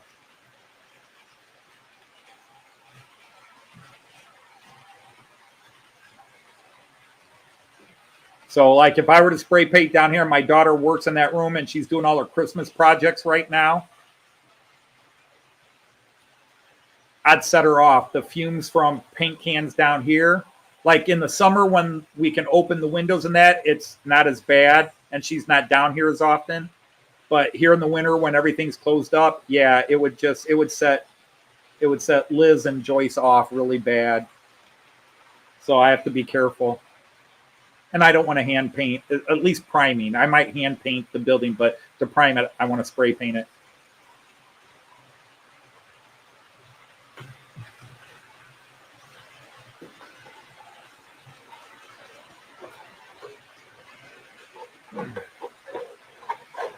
But I made one mistake. I put in a couple of windows that actually have the glazing in them already.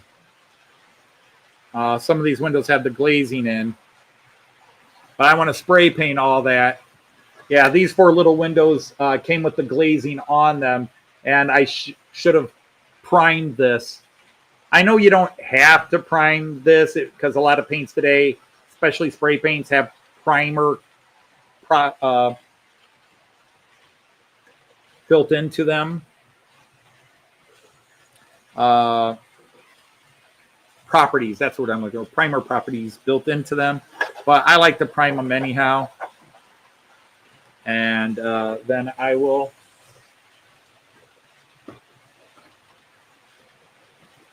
continue. It's a railway building. It's a German, West German, East German rail tower.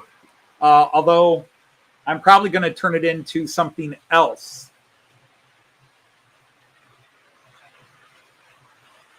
Oh, you got the lift up section done. Nice. Yeah, the airbrush, the problem is the dryer vent by our local code. The dryer vent has to be isolated.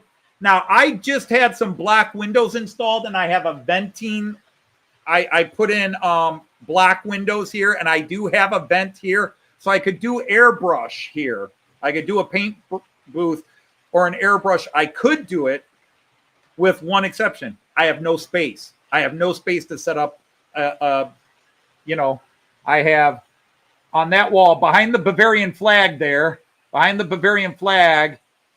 there's a window back there that has the venting I put in. We had new windows put in earlier this year, and I made sure I had a vent installed in case I could do it.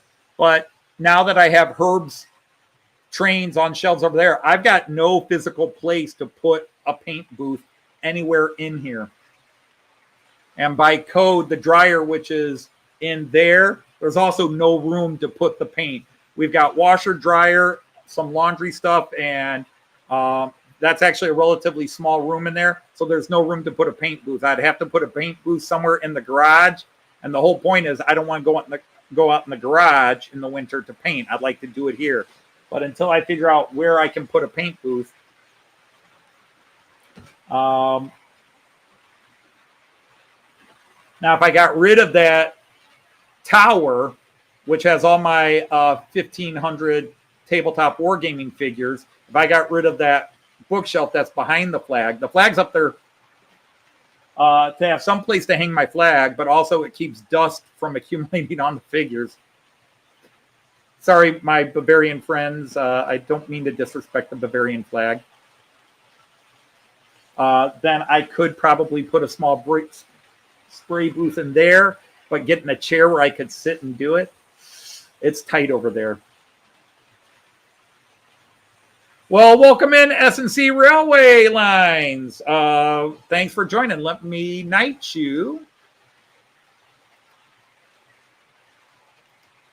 And you can share your channel, and many people here will check it out and probably subscribe.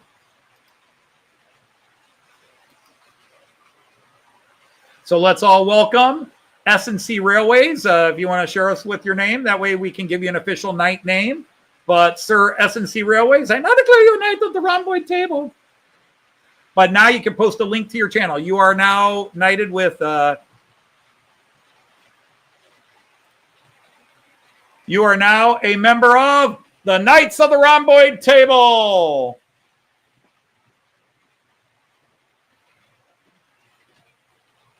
Don't feel too special. There's about 400 or 500 Knights of the Rhomboid Table.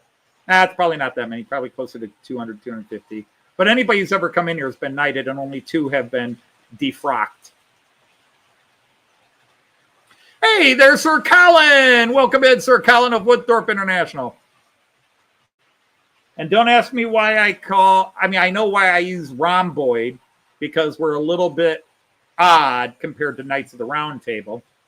But it was some joke we started making years ago on this channel, and then finally I started running with it.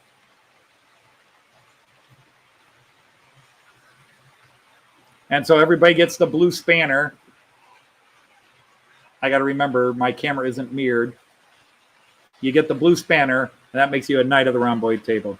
Speaking of which, if you weren't here last week, my daughter, man, did she just make her papa proud again. Let's see. I'll do the opening screenshot. Yeah, if you look, my daughter did both logos, my channel logo and then the Knights of the Rhomboid Table logo. Look at that shield and how she did that up. Isn't that brilliant? I am just pleased as punch with these two designs my daughter did. But of course, it's what she does for a living. I'm just tickled. Oh, I'm sorry, Colin. It has been that kind of last few days. Oddballs at the octagonal table. Well, we're oddballs at a square table. And the problem is I could have done Knights of the Square table, but that was done several times. Whoops. Started scrolling through everything again.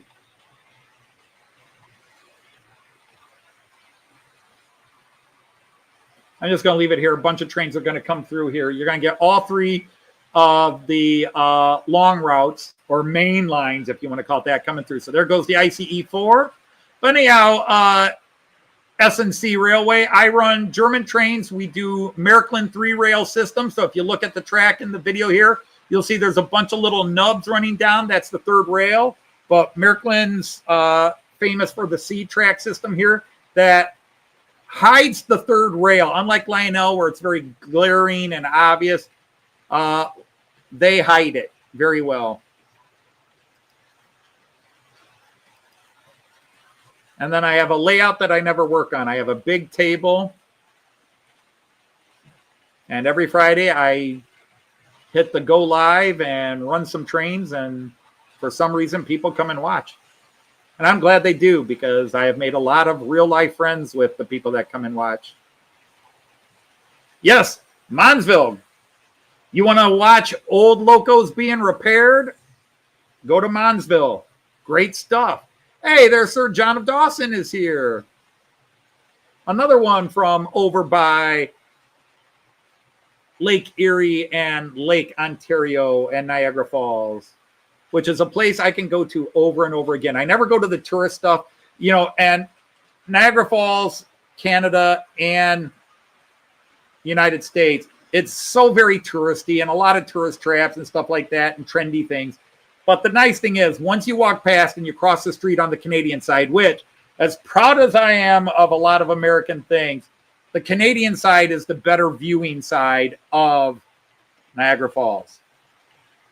The Canadian side is the better viewing side. But anyhow, once you get down to the park and the long walk up from Clifton Hill all the way down to Table Rock, then the tourist stuff is behind you, and all you see is the Niagara River, the forts, and the falls. It's just glorious. I have been to Niagara Falls about 15 times, 16 times, and it never gets old. I am I shouldn't say all. I am mostly HO scale. On my floor is some 00 scale. Some stuff that I fell in love with after going to the UK, and it can't run on my main layout, so I run it on the floor. So I have a bunch of UK trains now, which are 00 scale. So I am HO. All the stuff you see here, the only stuff that is not HO is, where is it? Where is it? Come on. There it is. The stuff right below me right there, that is 00. Everything else is HO. That's 00. It is DC. In other words, 2-rail. And 00 scale. And then that over there, this whole thing here, this is HO 3-rail or AC. And it's all digital as well. And the best thing is, if I go to this camera, well, here, I'll show you the layout map to give you an idea. The top, not the bottom. But I have two sides. That side is the bigger side. That is 8.5 by 12.5. That's, I'm sorry, 8 feet by 12.5. 8 feet wide, 12.5 deep. Which is based on the German city of Delmenhorst, including a scratch-built, 100% scale and visual accurate scratch-built model I made of Delmenhorst before my handshakes got too bad that it's hard for me to scratch build and add the little stuff anymore. And then that side I call the Bremen side because Delmenhorst trains run to Bremen or to Oldenburg. And someday over there, I'll build Bremen. See, the problem is, in reality, I'm pointing to Delmenhorst, but for it to match the map, I have to point to Bremen. But yeah, that side. So as I'm looking at my right, your left is Delmenhorst. Actually, it's my left too, as you're looking at, but yeah, well. Anyhow, and then the other side is 8 by 11.5 feet, and then the middle section is 30 inches deep by 6 feet wide. So it's a 22-foot long run in the back, 8 feet, 6 feet, 8 feet. So it's 22 feet long. And then on the other side of Bremen, on the other side, that side, the right side as you're looking at it, because I'm actually pointing to my left. On the right side, that is there's a parking area for all my long high-speed trains because I run Central European, German, Austrian, and Czech because that's where I've ridden trains. I did not grow up into trains. I never did anything into trains until I was in my 50s. And then traveling by train in Germany, I fell in love with trains, and I bought a German train. It happened to be a Märklin, and I was doing 3-rail Märklin before I knew what the hell I was doing. I still don't know what the hell I'm doing. My kids had all grown up and moved out. This basement was sitting empty for the most part, and when I bought the train, Joyce said, take the basement. So I took the basement. Speaking of Joyce, I hear the pitter-patter of little feet.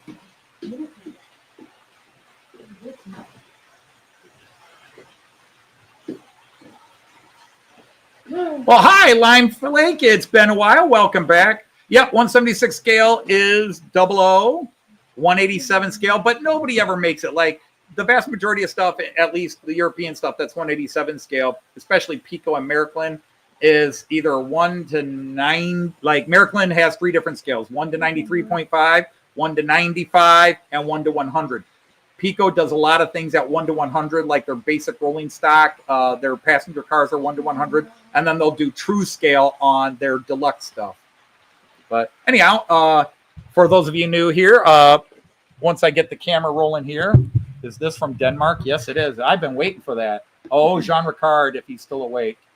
Let's get the camera going. Where is Joyce Cam? Joyce Cam. Wrong one. It might help if I use this mouse. All right. Well, since I have it. So hi, Finnerton. Hey there, Randy. Wave that you can't see. Hi, Attila. Well, maybe you could.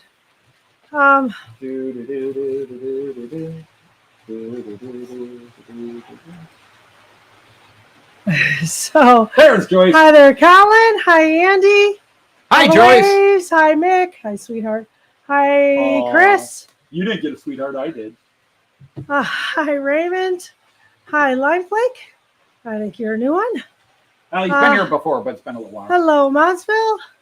Dino. Hi. Take a breath, dear. Take a breath. Eric. And Billy, if he's with you. Hi, Randall. Hi, Woodrup. Hi, Tom. Hey, Stormy Sky. I know there's multiple of you. Hello, John. Hi, Dave, Steve, Carl. and oh crap! Yeah. Yeah, I know. I see them. Hi, Scott Rails. So, hi, Dave. I know you're Dave. So, okay. Hopefully, I got everybody. If I didn't, hello to absolutely everybody. And hello, Delph, Pete. Hey, there's good to see you, Pete. Hi, Pete. Yeah, we really enjoyed meeting you. Yep. Oh, you were fun to be with. Speaking of which, so hi, Kieran. Yeah, I was showing everybody the pictures Paris sent us. This was our in the Christmas envelope from Paris, from Smallwood Junction when we were at Get, and I love all the pictures, but this one's fun because it's the ladies' picture, the wives of the model train guys. But many of these women are, even if they deny it, into the trains as much as their husband. But those ladies sat and had quite a good time themselves. You said you really love chatting them up. Yeah. Is this for me? Yes. Oh, Jean Ricard. We're gonna have a live opening. A live opening of a box. Okay. Oh, let me turn this down. Yeah, you got to turn the phone down. Yeah, I had you on my road. Mail call! Da, da, da, da. We need a mail call theme. Sort of like Blue's Clues. Da, da, da, da, da. Yeah. I can't help. Or not. Don't mind Not right me, now. dear. So hey, Levington. Levington is Graham. Our chauffeur. That's right, Graham, our chauffeur. That's so derogatory, though. I So- shouldn't say that. No, thank you, Graham. We enjoyed you chauffeuring us. So I know we've said so, but again, sometimes names are, you don't have it in yours. It's so hard, but I get Coming it. home from a long, hard day at work, apparently a really rough day. Lots of drama. Oh, boy. Yeah, I caught the one, but, Mad well, at I know two of of two our of them. administrators. Uh-oh. I know, I'll tell you that later. Uh-oh. All poopy Kid done. crying for half an hour because he got in trouble and he didn't want to go home. Did not like my reception. Aha. Oh, he's calling this a birthday present. Oh, how nice. Dear Anthony, with this Schienenbus Beiwagen, which means secondary car, I send you all the best wishes for your 60th birthday with thanks for all the great moments you have brought me in countless conversations. Your friend, Jean Ricard. Well, the first mistake, Jean, is who's a friend? Oh, no. Well, I know it's in here. He told me he sent it, but that he's calling it a birthday gift. Oh, look at that. Oh, look at that. And that is actually not broken. That is designed to do that. Okay, good. Nice. Okay. Now you worry me. Why? He's on your eBay list. Oh, did you buy one? I'm not telling you. Now I'm worrying you. Well, technically you can run two. Good. Here, let me through a second, would you? So Oh, I can he show still this wants to everybody I and understand. what it's meant for. No, he's turning 60. His birthday is on the 19th of December. Kyan's is on the 20th. We were rooting for Kyan to hit the same day because why not? But it's probably best that they're not. We need to discuss what we're doing for yours. It's a big birthday. We'll take you out to a big dinner. Yeah, right. It's your birthday. It's a big Lunch. Lunch is Rudy's, and then dinner is cake. dinner. That's fine. All right. So anyhow, most So- of you know this story by now, but I shall retell it so everybody gets it. It's next week. Back in 2023, I know, so long ago, in June of 2023, Joyce and I went to Germany again, and we spent 5 or 6 days in the town of Bamberg. And our landlord, our Airbnb Thank host, you, Chris. Yeah, I got this in Cardiff and wore it the entire time. I was kind of cold. but I got this. Even more sore, a banger.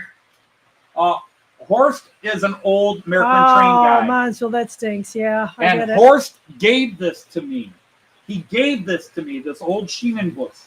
And the problem is it was analog and could not run on my lap. He also gave me a bunch of other stuff that I paid him for. But he was like, don't pay me. I was like, I've got to. I'm taking a lot. Yeah, it's a law. That would be But too anyhow, hard for us. the Schienenbus is supposed to have additional cars with it.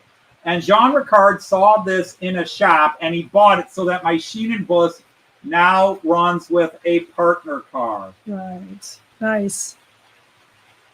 And apparently Joyce bought one for Christmas, so it will have the full 3. So it'll actually just be a full consist. But that's awesome. Thank you, Jean Ricard. I know you wanted to see it running right away. Hot, that's well. I suppose I could put it on now, but I need to check it out.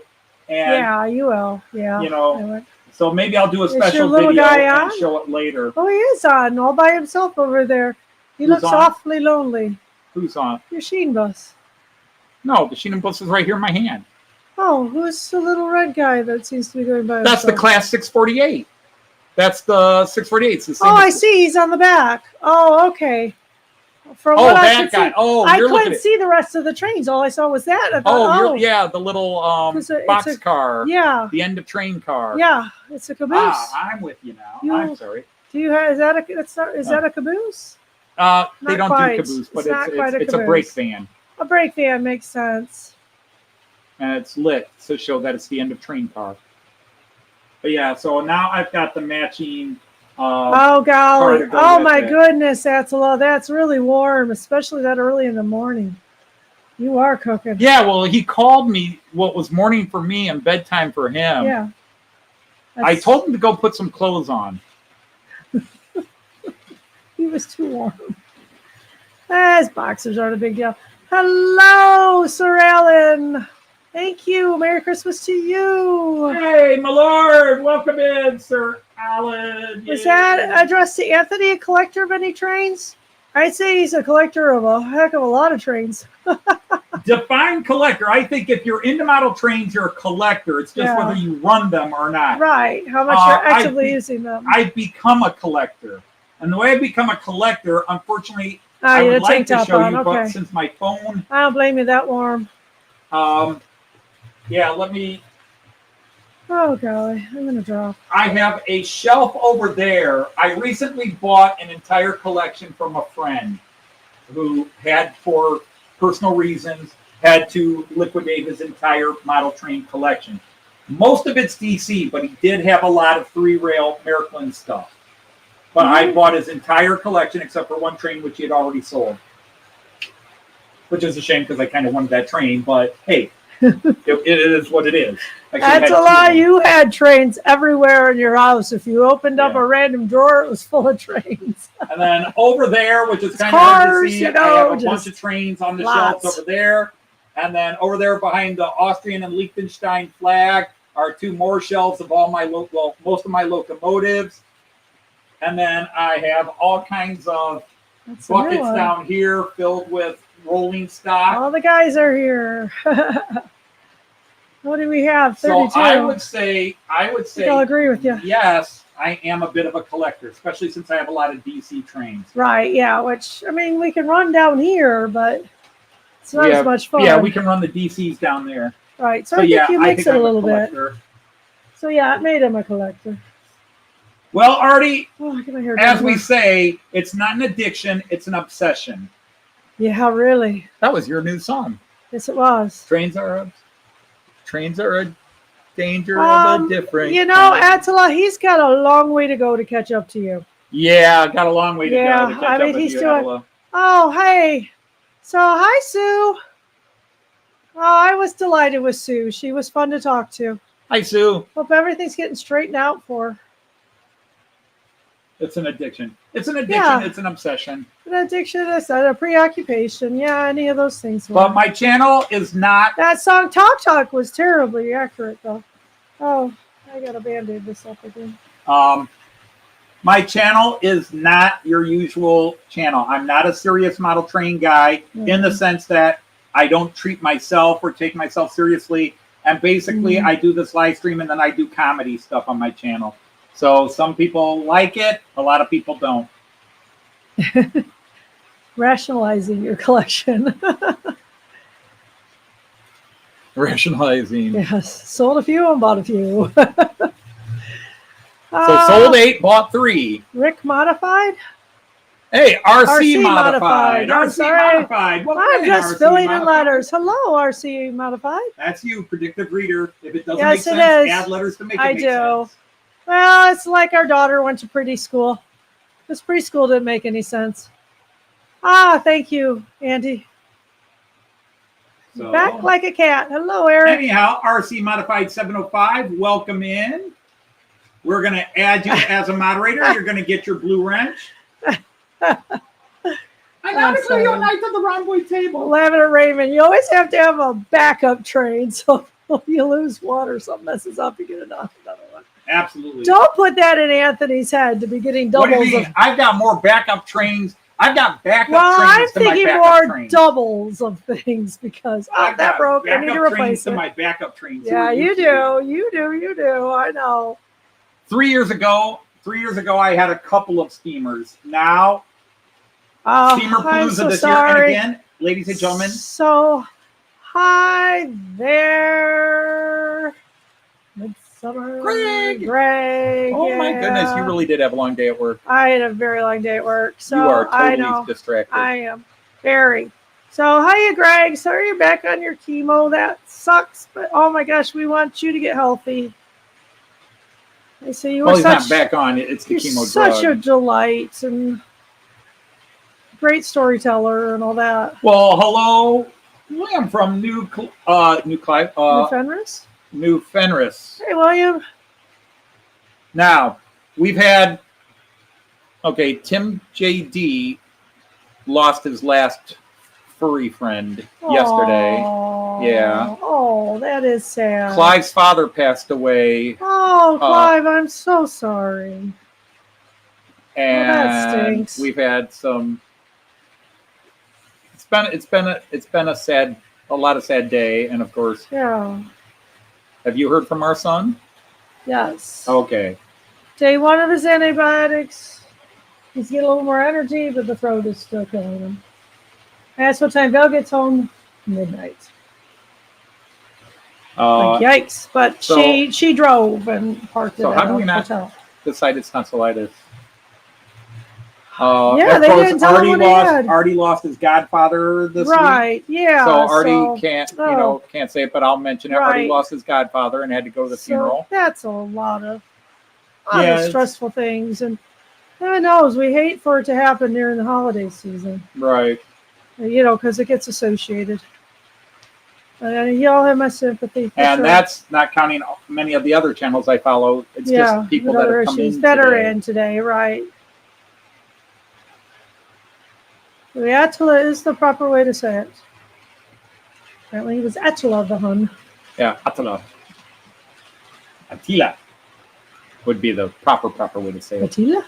Attila. Very hard. Stress on the second syllable. I pronounce as an E. Yeah. Attila. Yep. The British documentarians say Attila, and then we say Attila. Yeah, we do. They put the stress on the first syllable. Yeah. Attila. I am, yeah. Attila. Attila. The British just have to do things their way. I figure out what to do with my tutoring kids. We're British. We do it our way. Berkeley's nightmare. Hey, Thomas's Trains. Hi, welcome Thomas in. Trains. I've had better weeks in life, but I'm okay. Back into other things. Slowly getting better. It's better. I'm still able to move around fine, but getting up, I've kind of hit a point the last 2-3 days where what's bad is not getting better. Mm.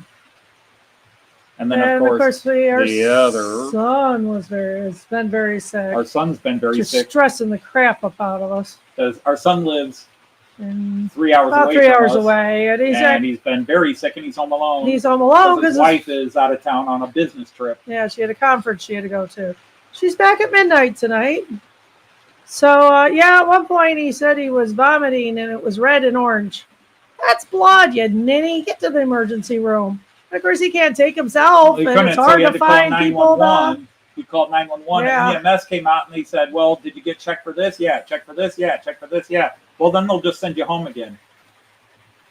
He's gotten a lot worse. And he's going to get a huge bill from EMS for that, for them to say, yeah, we're not going to take you in because they'll just send you home. Yeah, but it was 2 days later.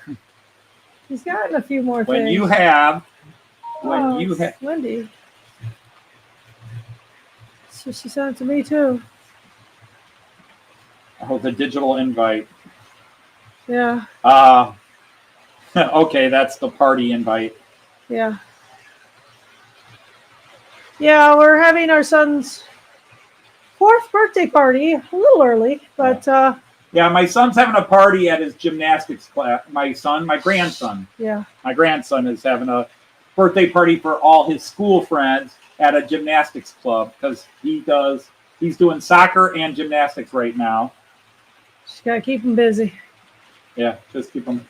But yeah, just her. Oh, ouch, Randall. Oh, good Lord, that's painful. That is painful. Oh goodness, again, Randall. Yeah, yikes. We're just a miserable lot right now. Yeah, we kind of are. Yeah. And you've just been having one adventure after another at work. I sure have. Once again, coming home. Yes, very late. 5:30, 6 o'clock. Oh my gosh. So, nice. You sure you don't want to retire next year? We can afford it easily.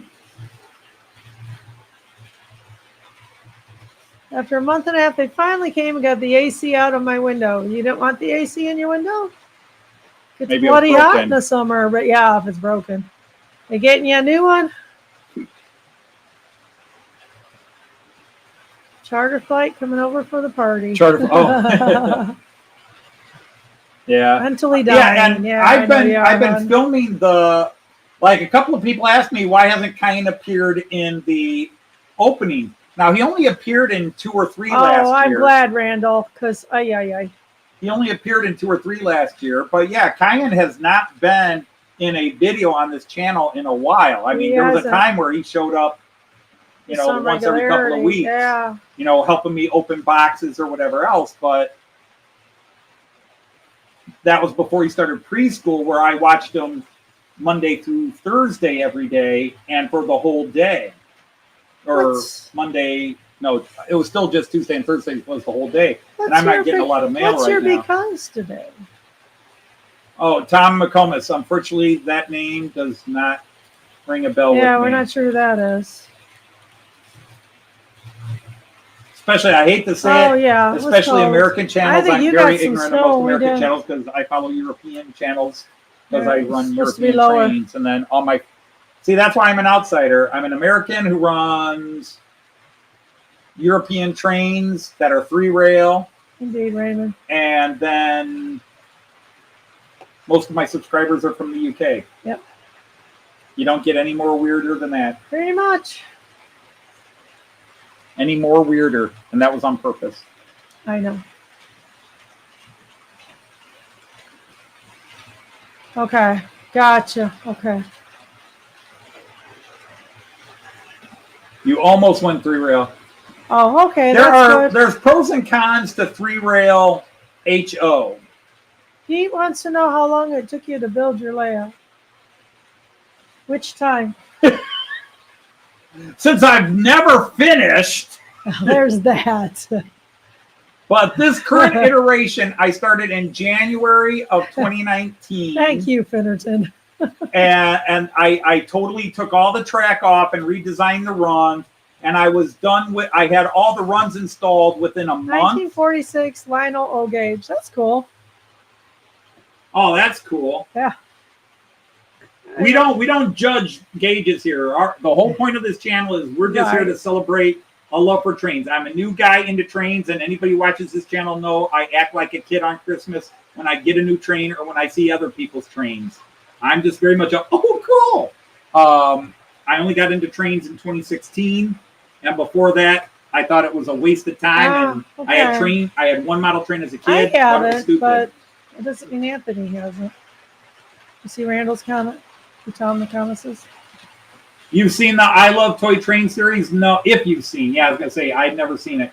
Sadly, I don't know. Yeah, I don't know these guys. Mm-hmm. I know the American channels I follow. Is he an American? American or Canadian? I probably know as many Canadian channels as I do American channels. Yeah, probably.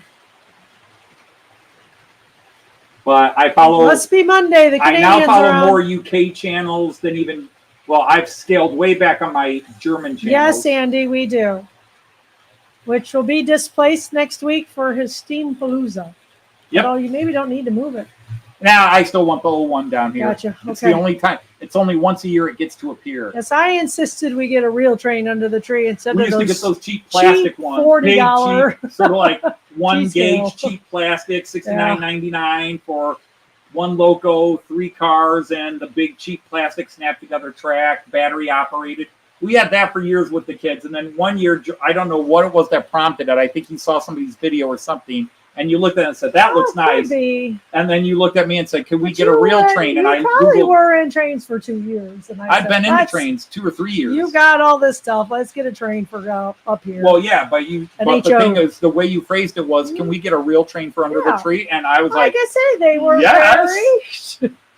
they were very cheap. Yes. Then we went to outside of Cleveland and bought a bunch of cars for it. That was kind of fun. I think that should be a yearly thing. Anymore.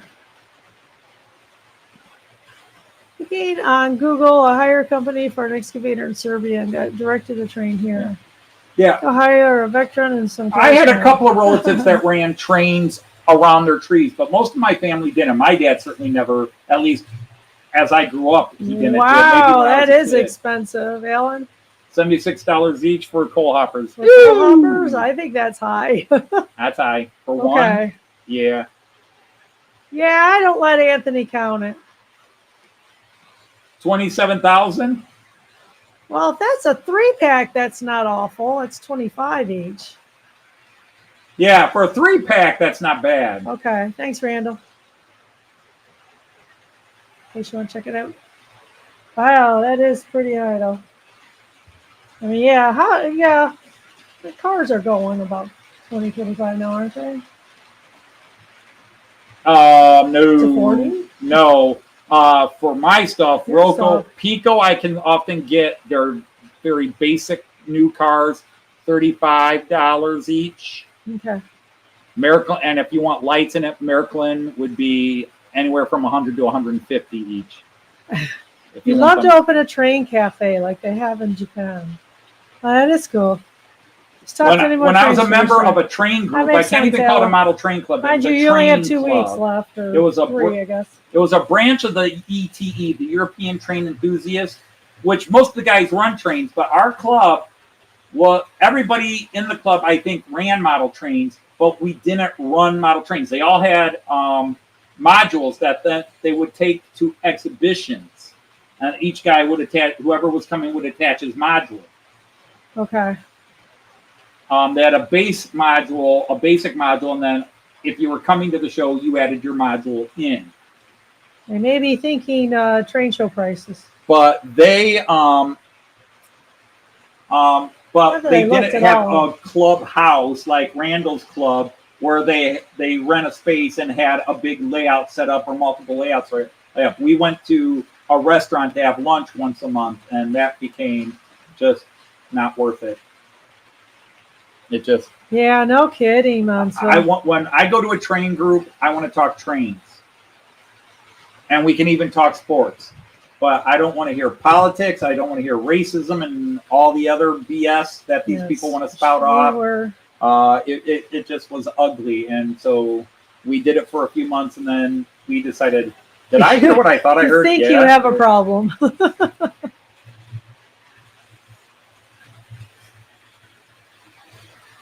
But it should be $89.95. Yeah, marked down. Oh, gotcha. Okay.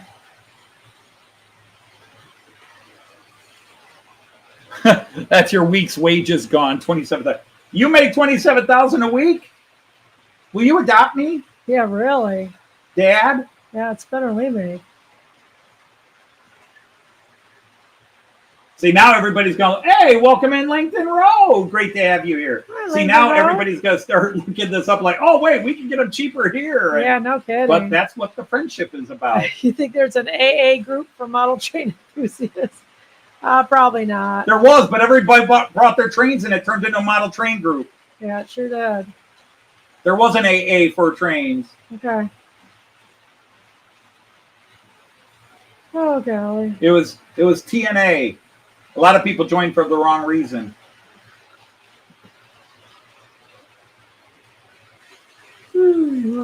Everybody joined the TNA club thinking it was something else, not Trainsaholic. Right.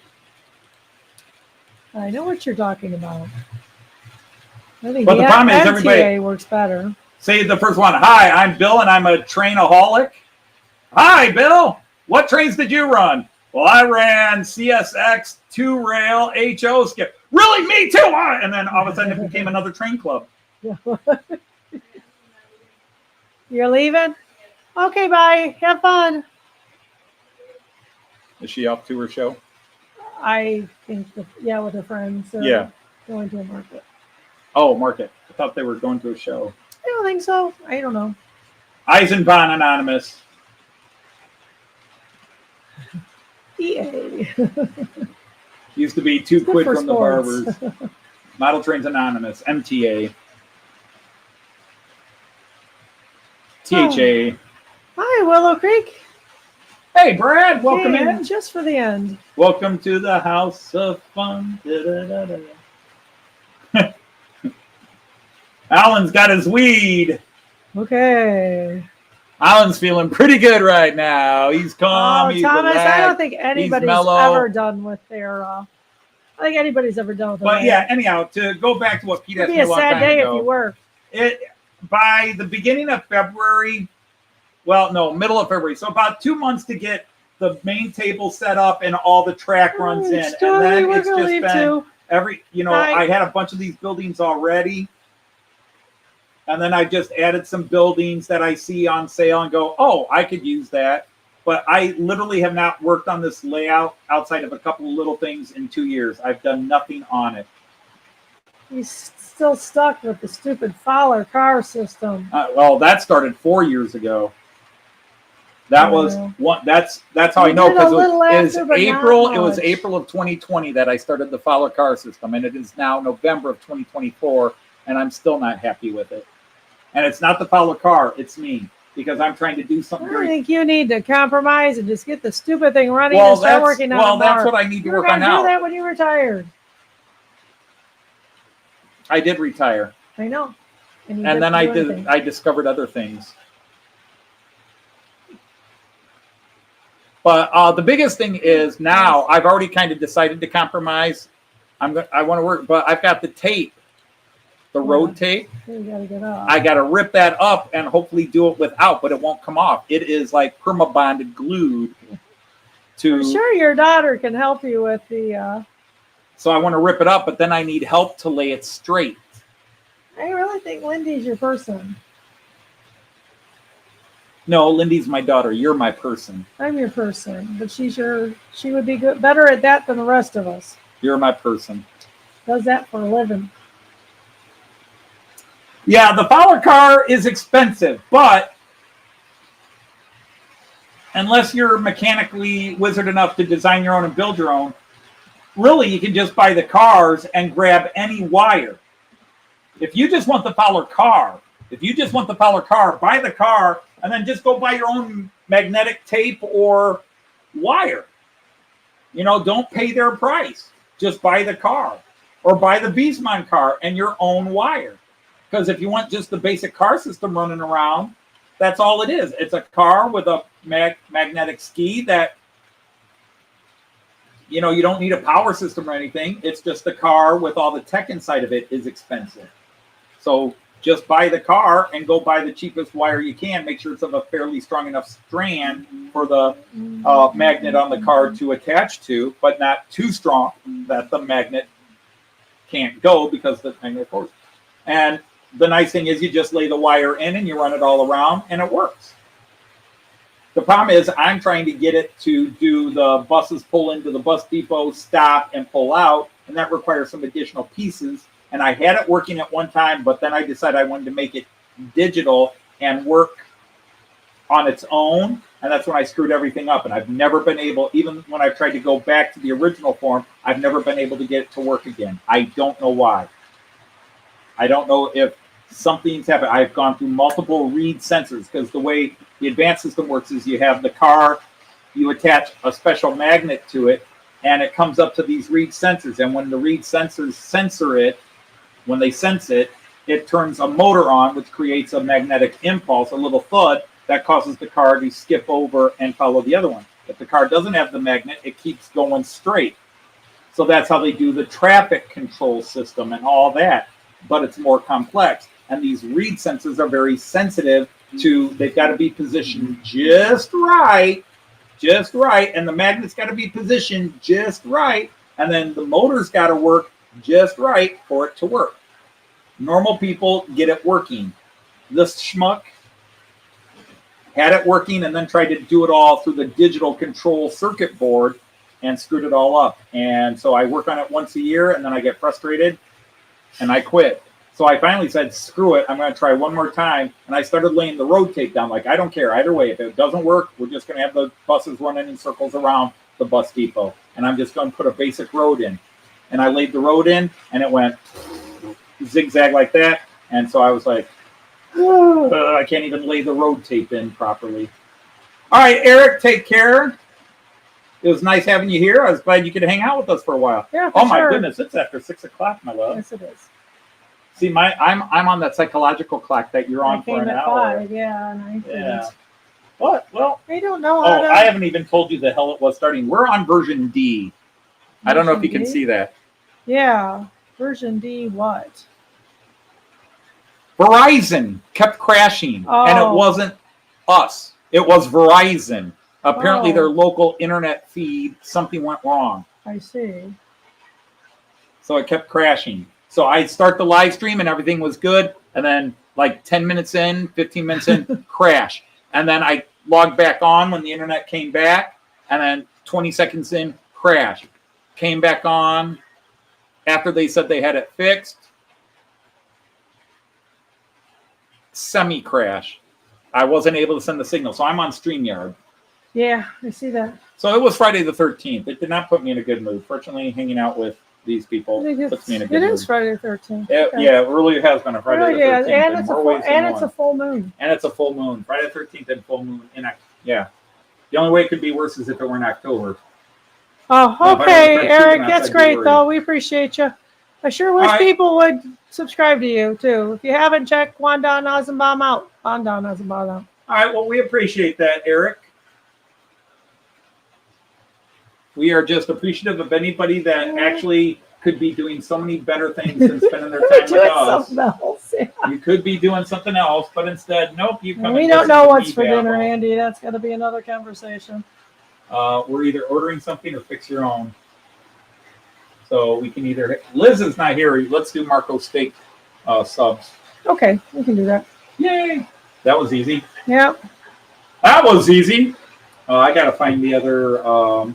Everything's hot. Bibbidi boop. Yeah. Biddy buddy boop. All right, turn you off. Summer's coming. 6 months away. Oh, for Artie, it's coming. Oh, summer's coming for Artie. Yes. Summer is there for Artie. And Monsville and Greg. Anybody else who's there that I didn't mention? In the southern hemisphere. Yeah. Well, you don't want to say winter is coming. That's a Game of Thrones bit. Yes, it is. I think you get. So, anyhow, let's go to this. Whoops. We'll go to this one. Anyhow, welcome back after not really being able to be here last week. Yeah, last year was last week. Last week was rough. So your health issues. Yeah, it was rough. Mine. I think I didn't have a full case of that flu. I had a touch of it, and it touched badly. I functioned every day, but it touched badly. I crashed on Saturday, though.